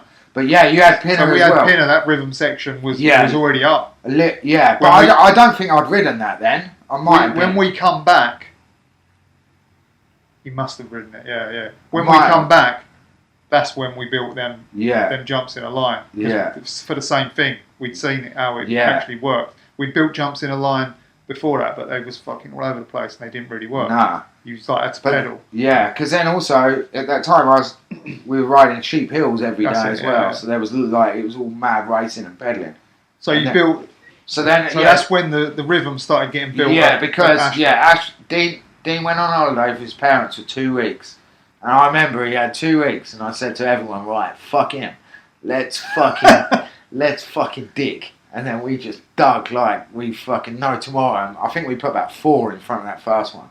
And then that was it. We had trails then. Well, the first one was the old big one sort of in the middle of that wood. We had about 3 or 4 before the big one, the finisher. And then we started putting more on. But then once Dean came back and was into it, then it was on. It went, and then flourished. We were fucking... Because that was a major trail spot at that point, wasn't it? Major. But then also... Sidley was then, that was running, and then also Bowes Trails in... I remember that, And then also there was rail trails as well in Hastings. There was 3 sets of trails. What was rail trails? Rail trails was down near the one stop. And was that near the river? Yeah. Okay, yeah. Little rail trails. They were small, they were like, and then they whipped round. That was one of my favourite spots. And that scene, because them kids were... I don't even know who was there, but I remember digging and it was just cool there. Yeah. And then Bowes was a bit weirder because there was like another group there, but they were a little bit gnarlier. But then also, and then we had Sidley as well, but Sidley was good as well. But Bowes was the one like where they were kind of like bucky, weren't they? Yeah. And they was kind of downhill a lot. Yeah, it was downhill. And then there was a big one down the bottom. And Ashford changed a couple of times. So like it was 2 lines, and there was loads of jumps in one line at one point, wasn't there? Yeah. Where you go like on the right side. On the right, we just had that was like the main line. And then the other, and it had like a pit or something, and a step up. Maybe. Yeah. Right. That used to run till like late in the winter. And we used to go there a lot. Sandy, Yeah, that was fucking great. Yeah, that was one of my And what you used to go dig there from Canterbury? Yeah, I used to finish work, go straight there on the train or drive over, and then. Who else used to dig there? There was Dean. There was we used to call him, what's his name? Pipes Paul, because he had like stone eyes. Oh yeah. Remember him? And then there was like that kid Dorito. There was loads of. Was there Chris? Chris. Chris. Yeah. Chris. He was always there. Yeah. There was like all the locals there. They were all cool there. And then what? So did that half get ploughed and then it got rebuilt? Yeah. So then what happened there was with Ashford is. The council flattened it. They bulldozed it, and then we had meetings and completely. Stuff. But we were like quick back on it. But they said that someone had fallen in a hole and been stuck for 3 days or whatever. And it's like, well, if you're that retarded that you can't get out of a little hole, you shouldn't be in the woods anyway. Couldn't make that out. Yeah, but so it was all sort of bullshit. But then it all became cool again, and then they let us. But then we had to dig, but leave no big holes. That was the incarnation where it was like stuff on the left. There was the middle line, which was all bigger and much more bucky, bouncy, wasn't it? Yeah, and then there was a right hand hit. Yeah, because by that time, then Dean could take back over really, and then he was like, let's do this, and then do that. So, but then also in that time period, I moved to Hastings then. Oh, that's when you moved to Hastings? Yeah, that's when, so when they were coming back up, I'd moved to Hastings, and then I was fucking going to Sidley. Oh, okay. I didn't know you moved to Hastings that early. What was that? 97, 98? No, yeah, 96, I think. Oh, really? Yeah. I was already hanging out there a lot anyway, so, and then it was about 96 I moved there. You moved from Canterbury to Hastings? Straight from there and got a flat at Boyley. Ian come pick me up from my house in Canterbury. Fucking hell. Took me there, and then me and Boyley had a flat on the seafront. And what did you do in Hastings when you got there? For work-wise, Yeah. nothing. I was fucking on the dole. Oh, really? Like, I was just living the life. Yeah, living the life. And then also that year I fucked my knee up for the first time when we went on a 70s trip, and we was in Scotland. So I went on that trip, and then that's why I sort of moved to Hastings, really, because I was riding with for 70s, and then they were like, we were going everywhere, and then they said, I was always having to go there to go somewhere else. So it just made sense for me to fucking be there. Yeah.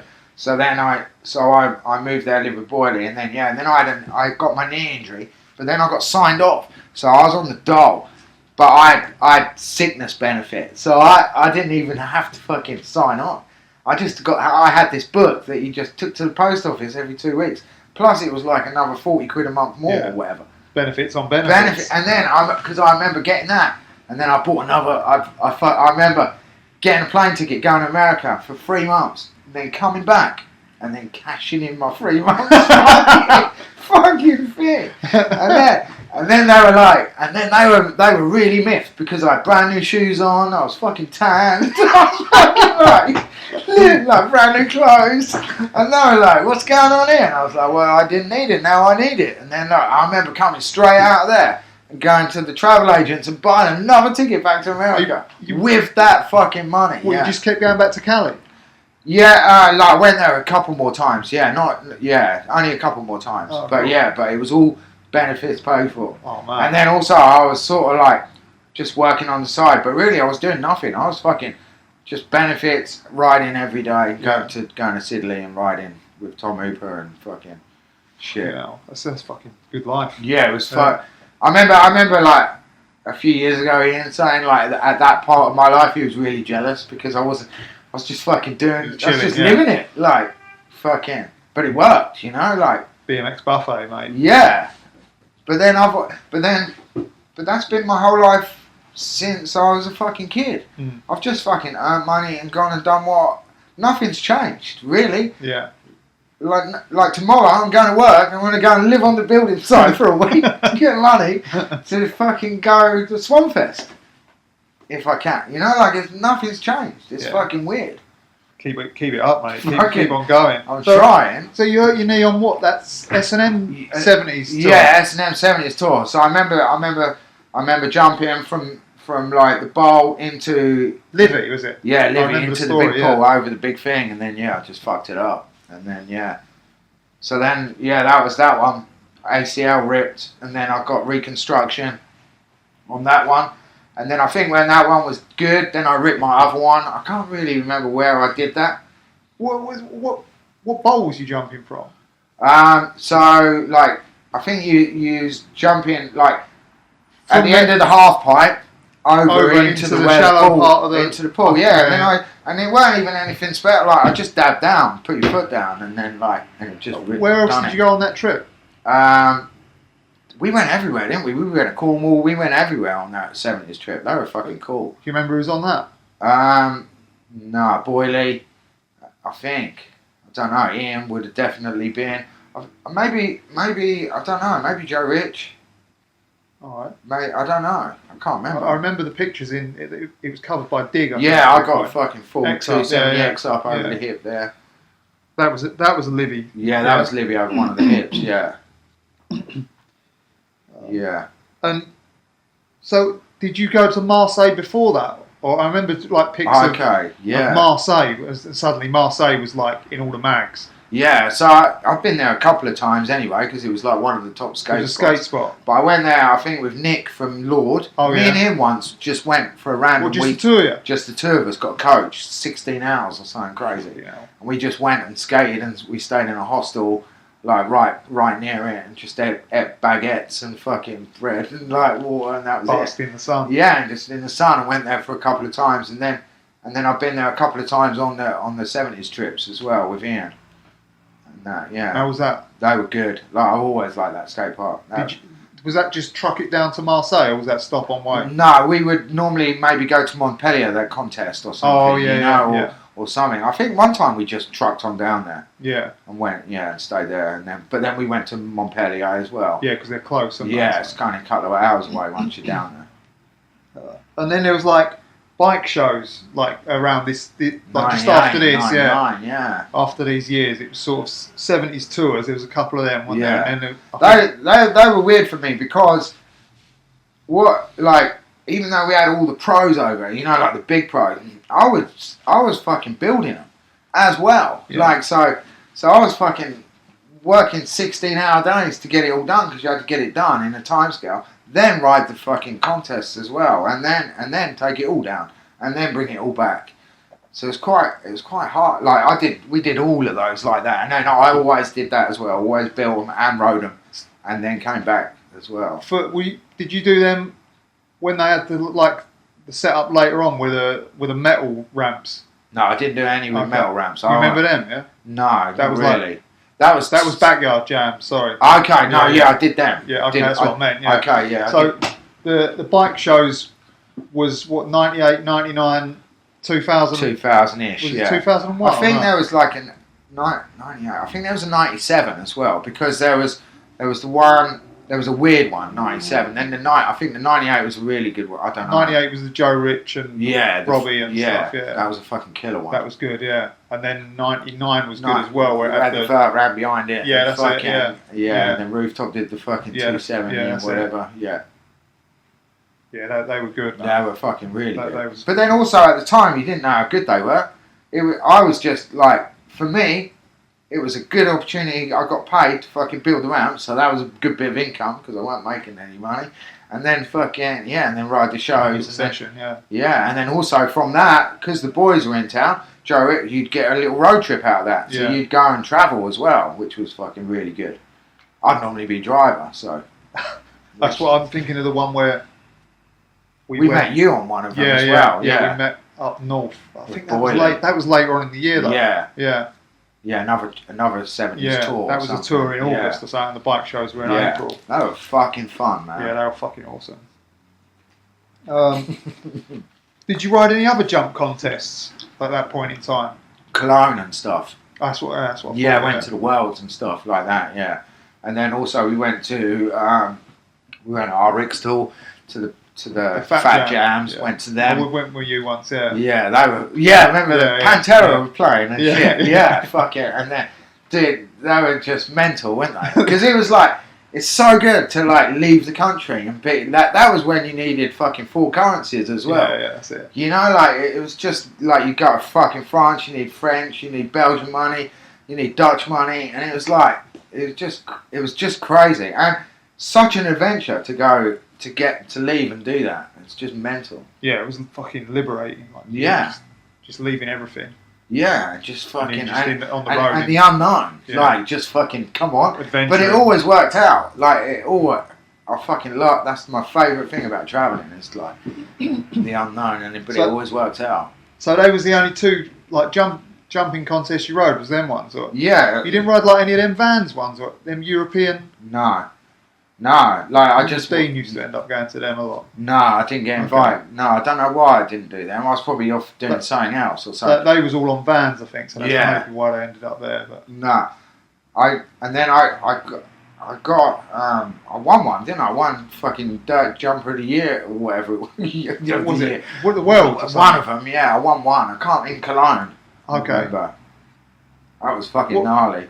What was that? Wooden takeoff and a dirt landing? Or? Yeah, two of them, I think. 2 wooden lips and 2 jumps. I can't remember that. And I remember like fucking 3 in the first one. No one was 3 in the first one, and then like 3 in the second, or yeah, always like I don't. And then like nothing, normal. But then also on that trip, so I'd be driving, and then this is fucking crazy when we think about it because of Boyley, and like so whenever that we went on the ferry, there was always this fucking thing. If you could drink 4 pints or 6 pints and not throw up, then everyone paid for him. So he'd always think that he could do it in 90 minutes, and then never could do it. Like he's always sick. But then anyway, and then we'd get in the van, I'd be driving, but then we're on the other side of the road. So like when I pull over to the hard shoulder, it's on my side, but the sliding door opens into the fucking traffic. And then I remember him being really drunk, and then he's fuck, I need a piss. So I pull over, and then I remember getting out the van, running round the van, because the side door opened, and then he just fucking out. But as he did that, a fucking truck went past, and I grabbed him and fucking got him, somehow saved the fucker's life. Like, and it was so gnarly that it fucking sobered everyone up in the van. Like, I remember someone else telling me about it. It was like story, a fucking gnarly fucking time.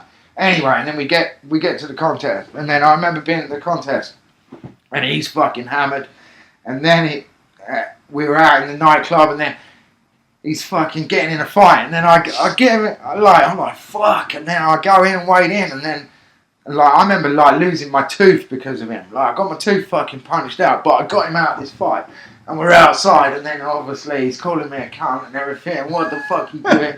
And then the next day we're at the contest, and then he's having a go at me, I'm fucking got a tooth missing, fucking beaten up face, and I'm practicing dirt, and then he's like, why don't you come ride dirt street with me? And like, just being a dick. And then, anyway, I ended up winning the contest, and I get a bit of money, not that much, like 100 quid or something. And then he's like, well, let's spend it. I'm like thinking, fuck off, I've got to live for another month, like, at least I've got this money. And then all the way home, he's like, well, buy me one beer, and I'm like, fuck off. And like, I fucking saved his life, I've lost a fucking tooth. And then he's still trying to get my winnings off me. And then like, and it's just like, what the fuck? Like, like crazy fucking times. Like, but then also this sort of like living with him, and in that time with them bike shows and everything, they were just crazy times. And it was just like a crazy blur. Like there was never a dull moment. There was always something going on. Yeah, it was always shit happening. Yeah, always. And then there was always a pro in town because we was in Hastings. It was fucking cool, man. Yeah. Like, I even now when the Battle of Hastings is on, I'm fucking excited to see pros in town. It's mind blowing to drive down the seafront and fucking see Trey Jones or something, or like I saw fucking Big Boy doing pull ups on fucking one of them. I'm like, what the fuck? And it's like I'm fucking still as excited now as ever. It's kind of weird. Remember the bike show where Status Quo played? Yeah, and then we were hanging out with them and they were fucking right there. We're on the boat round. Like, yeah. Oh, that was fucking good. So then you how did you get involved with the shit luck guys?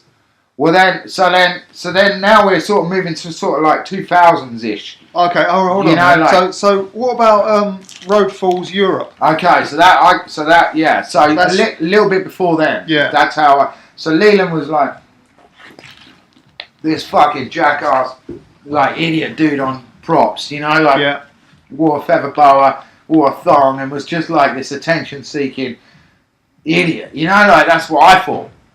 And that's where I just assumed anyway. And then he came over for whatever. I think they were on tour. They were doing like a shit luck tour as well. And then I don't know. Anyway, and then they come over for one of the bike shows, and then was going on like a shit luck tour with the team. And then I remember in our local nightclub. I remember going. Like I'd hung out with him for the day, and we had a really good laugh, and it was really cool. And then I remember telling him, I was like, I thought you was going to be a fucking idiot. Like I told him, I thought you fucking suck. Yeah, that's right. He was at one of the bike shows. Yeah, he was at one of the bike shows, and then from that day we just got on fucking so well, like because we think the same, and like it's just we just get on so well, just fucking instant fucking, and then we got on Euro Falls. That's it, yeah. But I was like a second thought to go on Euro Falls. It ain't like when people watch it and that, it's like, oh yeah, like I didn't get a bed, I didn't get fucking anything, like nothing. It was like a fucking afterthought, really, And it's kind of make weird. Up the numbers. Yeah, not even make up the maybe, but yeah. But like the people at the time. I think they picked the right people. At the Yeah, I mean, like it worked. It was fucking cool. But I mean, like, and they got good shit out of it. If you looked at like the people that were like doing stuff at that point in time, it was that they were the right people. Like, But it was like, I didn't get bed, I didn't get anything, and like, it was fucking weird. So what was that trip like then? It was kind of cool, but it was only cool because of Leland for me, really, because it was like, I don't know, we made it cool, because we went and did our own shit. Like, if you watch it, in the background of a lot of it, you'll see me and him doing moonies in the background, and like, you don't see, like, you see our asses, they're like, but like, I don't know, it was kind of cool. But then Ruben was fucking awesome on that one. Like, like he did the big wall rides. I remember him coming to me in that skate park going, fuck, Fids, come ride it. I'm like, I can't do wall rides. And he's like, come on. And like, he's doing the massive ones. But yeah, it was fucking crazy times, So you didn't have hotels? What did they have, a bus or? They had like a fucking big tour bus with like beds in. So everyone had their bed. But Chris Wright, the fucking filmer dude, he's a fucking dick. He's like, he had one for his fucking camera stuff. It's like, dude, fucking, what about me? Like, so I ended up down in the bottom of the back of the bus was like this fucking little TV room, and there's all these like videos. There were all videos in there that you could put on and watch. So that's where I ended up sleeping down in that bit. I think even Leland was down there with me as well. We didn't get bed. What was that like, the living room of the bus? Yeah, sort of like the living room of the bus. We just called it like the party room, really. We just like drunk and hung out down there. How long was that for? Can you remember? 2 weeks, really. Fucking just hell, under it's 2 long, weeks. 10 days or something, and then we ended up...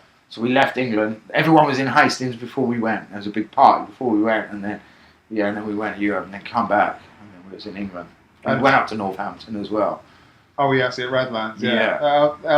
How did that come out, that video, do you think? I don't know. Like, it's different for me because I look at it as a different thing. You know, like I was pissed off, like fuck you. But then like also, I did some fucking like good like we went to some good places on it. You know, but it was different. It's different for me to look at that really. Yeah. So yeah. Can't really gauge it because you were too involved with it. Yeah, and then it's the same with the second S&M video that I was in as well. Like just for that, I think that came out just before that. So about that sort of time, and I remember that coming out, and I remember Utah Ryan came over to film me, and like everyone else had months, and I had 3 days or something. We went to fucking thingy up near the airport, them trails. Remember? Harefield, yeah. So part of my section was in that. I remember that. I can't even remember that video. When I do like loads of 360s fucking like Hellion. It's got Hellion in it. Oh yeah, that's right. Yeah, good song. Yeah, it's a good video part. Yeah. But at the time, because I knew everyone else had filmed for fucking weeks, and I had way more, and I had fucking 3 days, and I just filmed it in 3 days. So when it came out, I watched it once, and I was so livid. I wouldn't watch it. And it wasn't until... Well, where else was you filming for that? We filmed Harefield, we filmed at Sidley, we filmed at Nottingham Indoor Park. What was the Nottingham Indoor Park? I was just doing frees out the mini ramp, like 450s, and then 450s back into the ramp. I can't even remember it. Got a white vest on. Oh. Yeah, so Nottingham had the big vert ramp, and then the mini ramp next to it. Is it where the backyard jam was? Behind it. Oh, Derby, sorry. Yeah. So I'm doing like 450s over both. Oh yeah, in and out the mini ramp. Yeah, and like I remember. Yeah. So when that came out, I was like, fucking hated it. And then it wasn't until years later that I watched it. And I'm like, you know what? It's fucking rad. Like, it was fucking good. So. Yeah. But I had way more to give. Yeah. In my head. So yeah. But yeah, if you had more time. Yeah. It's weird how people like Euro Falls, it looks fucking cool, but it kind of sucked for me. Yeah. For me, you know, if it wasn't for Leland, like, Fucking hell. It came out good. It still does. People fucking love that fucking thing. Like, yeah, it's a classic. Yeah, it's fucking unreal. And it's mental to think that I was part of it. But then it sort of sucked for me. What was the next? Did you surf or something for a while? So then at that point, then at 2000, then I was fucking like, I got at the time I got talked into going to Australia for a year with my girlfriend. Oh, well, I didn't really want to do it, but like I was kind of like, okay, whatever. But then, so we went to South Africa for 6 months. Then we went to Australia for a year, and then I went to Indonesia, and then I came home. So I was sort of surfing in that whole time. But then also, at that time, I was fucking sick of riding. Like, I was sort of living, because everywhere I went, all of a sudden I had this crazy image that I was this fucking kind of like train wreck, or fucking he's gnarly, and like, and it just sucks, man, when you go somewhere and you just want to fucking ride, but you've got like this fucking image to uphold, if you know what I mean, or these pressures, or, you know, like expectations of everyone, you know, and it just, and then also you're always going to have the raddest kid who wants to one-up you, and it's just kind of like now I can deal with it so good, you know, like, because I've had to, but it sucked back then, so it was like, yeah, so I was just like, fuck you, I'm done. And then obviously I went to South Africa, and then that was rad. No one had ever fucking been there, you know, like no one had ever been there. But I did take my bike and then obviously like try and surf as much as I could. But I had my bike and a board. Well, I didn't take a board, but I would always end up skating. And then even in South Africa, it was weird. Like these kids, one day they chased me down, and I just thought they knew he was. Yeah, I thought I was going to get robbed, like, because I had a brand new bike for my travels, but basically, yeah, they'd seen me on props and fucking wanted to hang out with me, and then the next day they met me at my fucking hostel, 30 kids out the front, like, come on, Fids, let's go to the skate park.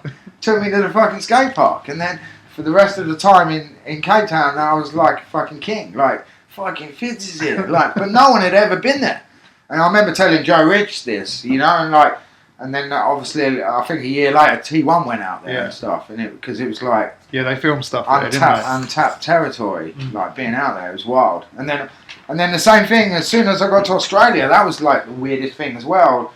I remember going to the shop to get tea bags, and then one dude was just like, "What the fuck are you doing here?" And then I'm like, "What do you mean? I'm here for a year." And they're like, "No way! Like, what? Why?" I'm like, "Well, I am."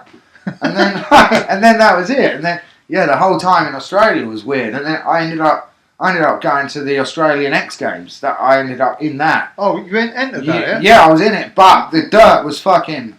So it was so weird. The dirt was wet, the jumps were shit. So I ended up not riding, and then also before it, they put motocross on before, and I just thought that's kind of crazy. You dudes are doing 80-foot jumps. Now we're going to do a little tail whip down here, like.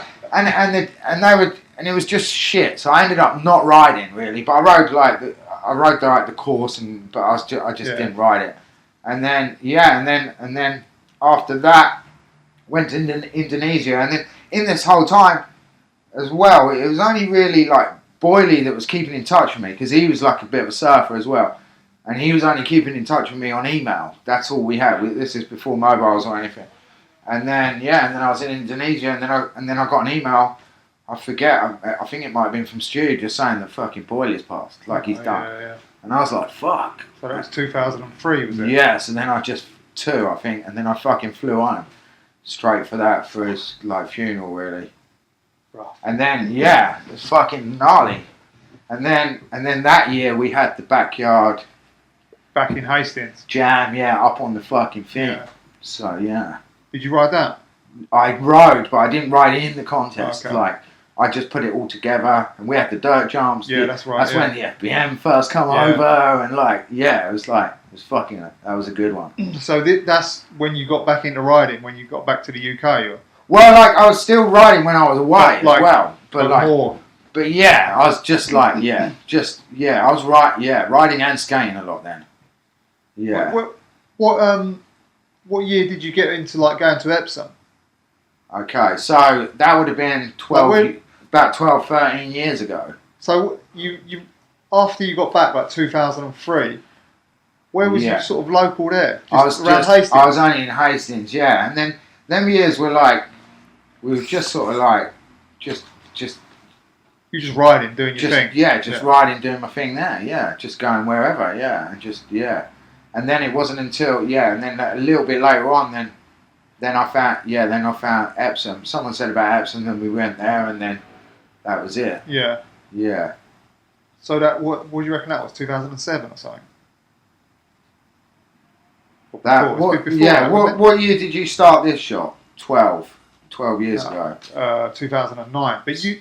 So yeah, a little bit before that, wasn't it, that we were going there? Yeah. Yeah. 2007 or 2006 maybe. Yeah. Because there wasn't many trail spots. You remember? No, there was all. It At all one dwindled point, it away. was like Yeah. hardly any. Yeah. That was like one of the last remaining. Yeah, there was a ones. couple of weird ones, like Uckfield and stuff had one, and I remember going there, and like they sort of banned me, because I went there. Was that near Brighton? Yeah, it's sort of down that way, down like sort of towards sort of Hastingsy way, between sort of like the M25 and Hastings. It's like in there. I know the name, yeah. And then I remember like there was this guy, and he was like mega like hip hop, and it's like. Fucking village. You ain't hip hop. And I remember riffing him, and then like them all fucking getting on MySpace and fucking fuck you, Fids. I'm like, alright, whatever. Fuck you. And then also, like, they put a chain across to stop people riding, and we'd been there one day. Because then this is like before mobiles. You can't text and go, dude, is it cool if we come? And like fucking you just turn up, and if there's people there, and then I remember going there and there was chains across, and then and then I'd hop the chains and got through, and then I remember telling them that, we fucking came here one day, and then they were fucking pissed about that I'd hopped your chain and got through, but we hadn't like fucked the jumps off or anything, it's just the way it was, but yeah. And then Epsom came after that. Yeah, Epsom was sort of like after that, but then I can't remember where we were riding. I was riding a little bit before that, I think, before Epsom, but Epsom became the main one then. And then fuck it, it's been rad at Epsom. It's been some fucking good days there. Yeah. Amazing times there. Yeah, I like now if I look at my trail skills now, I go anywhere that's like really gnarly, and I can deal with it. I'm always thankful of Epsom because of that. That's made me that fucking because I'm. Out of everything, even BMX and skateboarding, I'm not fucking natural. Like, I really have to work it. Like, people might think that I am, but I'm really not. Like, I'm not a wizard like fucking Stuart King. Yeah, it's all in your mind, though. It's determination, isn't it? Like, but then I've got mad determination. Yeah. Like, I know that because, like, sometimes if I'm really trying something and people laugh at me, I'm fucking livid. I want to punch their fucking faces in because I'm giving it everything. Like, fuck you. Like, but that's just who I am. So you rode Epsom and like for many summers in a row, yeah? Loads, yeah. Loads. Fucking, I've had fucking, loads there. So many. When was the last time you went there? Maybe 2 years ago. Okay. Yeah, about 2 years ago, I think now. So where have you been riding? Since then, I haven't really ridden any trails. I don't think in the last sort of 2 years. I don't think. Have I? I can't remember. It's a blur in the last 2 years. But the last 2 years have sort of sucked because of the fucking pandemic. But then I've been riding the skatepark at home and so I haven't really been there. But then I have been like. Yeah, I've been to Leatherhead as well. Oh, okay. Leatherhead's fucking cool. Well, and you broke your hip? Yeah, I've snapped my femur, yeah. Well, how long ago was that? That was 4 years ago, fucking last week. Fucking hell. Yeah. And that was in Louisville. In that indoor spot? Yeah, in the caves, yeah. It's still there? Where the caves are, yeah. The caves are really, it's fucking mad. So they made them caves getting all the fucking rocks out to make the concrete to build the city. So they fucking... so them caves have been there forever? Fucking forever, yeah. They've so inside there's these big fucking like apple core things in there because where the machines just fucking... And then I think the caves were just there. So it's like a temperature constant. And then I think the city then landfilled it to a certain... only with like people's dirt or whatever. So they landfill. That's why there's dirt in there because they fucking then they half filled them, and then obviously they've tried to run whatever like cable parks, fucking whatever in there. I think it's like was a mountain park thing at the end. It became mountain bikes, but then also there's a zoo above it, and the land sunk and falling into the caves, so they fucking shut it down. Fuck. Yeah. Pretty wild. What a story, man. Yeah. So that's not there anymore then? No, well it is there, but it's like, there, but you can't use it. Yeah. I think other parts of it they can use. Oh, okay. There's like, but it's mental because you can drive a fucking van in there, and the van looks fucking tiny, and then other parts of it you're up there nearly touching the roof. Yeah. Like, I remember seeing yeah, pictures. it was rad. How was that recovering from the broken hip? Well, that was like, it wasn't that hard really. Like not really, no, because also like so that bone snapped. As long as that bone doesn't come through and break anything else, then you're fine really. And then also I learned that they invented the surgery. So basically they just fucking whack a nail all the way through that bone. They pull your bone straight, whack a nail through, put a couple of screws down here to anchor it and a couple up there, and then it ain't going anywhere. So then if you think like that, the bone snapped, then it's going to be stronger than it's ever been. And it's back still together. In there, yeah? Still in. It ain't never in going there to for come life, out. yeah. Yeah, ain't never. It's massive. It goes from your knee. It's the full length of that bone. Fucking hell. The biggest fucking bone. It's gnarly. It's gnarly to think, but it's not gnarly once they've done it. Like the Germans invented it for the parachutists because they were snapping their legs, but they had no one to fucking. They wanted them back out there fighting, so they wanted it like. So that's how they came across that surgery. So I've been lucky in that. But then since then I've got bad sciatica in this leg, so like that's that nerve that goes from your butt cheek to your foot. That's been playing up, but then I've been stretching that out of late. So, and touch wood, that's been working. So. And how long was you in the US with broken hips? So I done it on Derek's birthday, the Maniac's birthday, and then he wheeled me out of there actually. So I was on top of that fucking jump, and then I thought I'd just dislocate. I tried a backflip. And I over rotated really, and then smacked down, and then I was on top of the tabletop, and then I didn't know what to do. Also, as well, we hadn't paid to get in; we just fucking went in. We'd be all right anyway. And then I had to orchestrate everyone, fucking get that pallet, put me on that pallet, and then put me on that wheelbarrow, and then they had to wheel me fucking miles to the door. And then to the door to get out, it's another mile up. So they had to wheel me. They dropped me on the ramp. They dropped me on the tabletop. I fell off the wheelbarrow probably twice before I got to the door. And then at the door, it wouldn't fit through. So they had to get me off that. And then they had to get me back on it. And then they put me in the van. And then we went and I think. They drove you to hospital, ambulance? Yeah, no, ambulance, because an ambulance is like $6,000, you know, even if you got insurance. Yeah. It's a completely different thing on that, I knew that. So I think I made Leland go to the shop and get me a pack of cigarettes, so I had a smoke before I was fucking just smoking about the van. Then we went to the hospital, and this is fucking nuts.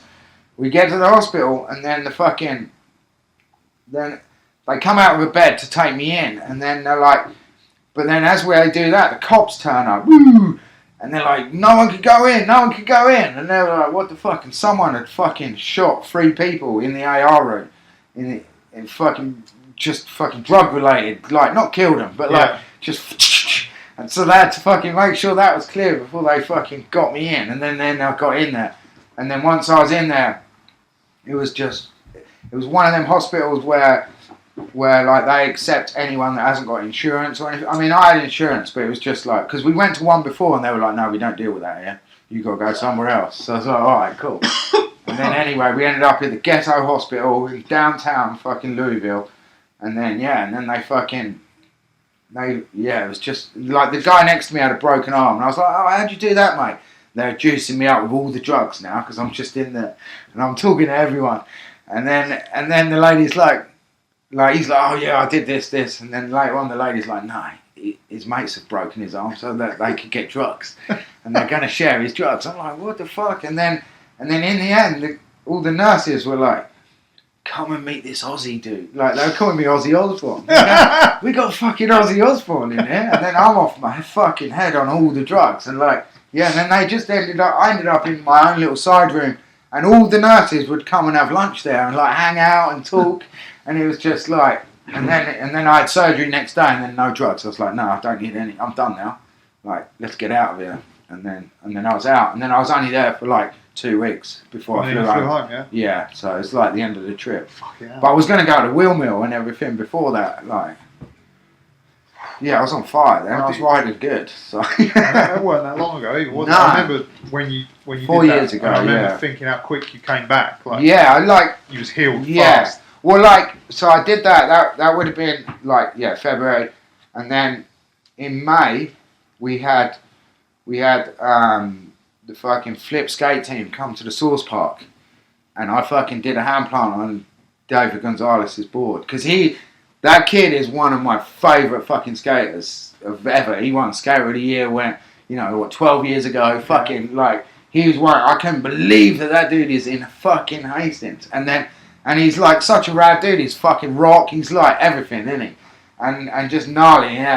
And I asked if I could do a hand plant on his board and get a photo with him, and like he's like yes, and it's like fuck. And then I had to do it twice because when he got the photo, he wasn't watching the hand plant, so he wanted to see the hand plant. But I remember my leg being a bit stiff, but I did it. But I was fucking stoked. Like, and that's like fucking what 6-7 weeks later, 8 weeks later, I think. Yeah, that's good going, isn't it? Yeah. It's one of the worst breaks you can do, I think. Your hip. Well, yeah, it's like it's the femur, isn't it? So, but it's fucking once it's done, it's done. But then.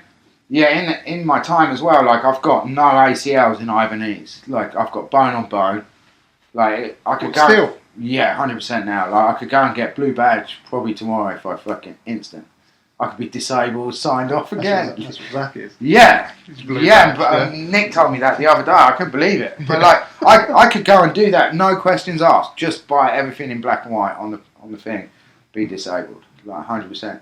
So like basically I need new knees, but they won't give them to me because I'm too active and I just wear them out.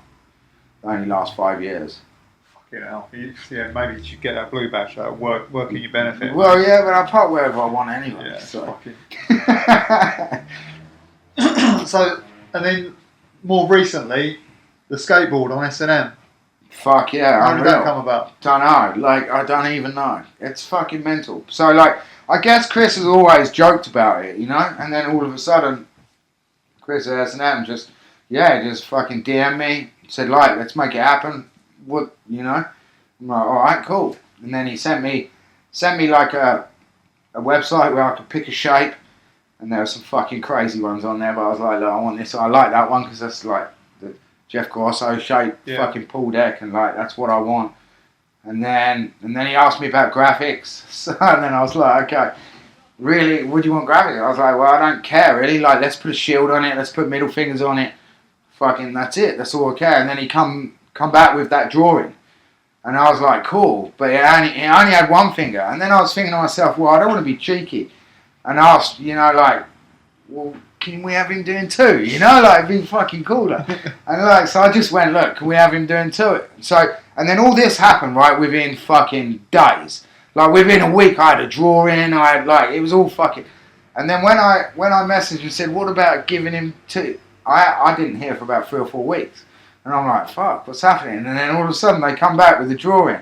And they just taken typical S&M. They just took the one hand that was already there, just put it up the top. And then also I said, look, if it's going to be a fucking pro deck, it has to say my name on it, So they just put the other hand there and they just wrote Fids above it.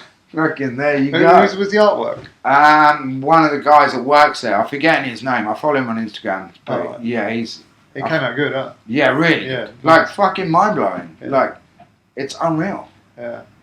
And also from that, I got a royalty check. So that makes me a fucking pro skateboarder.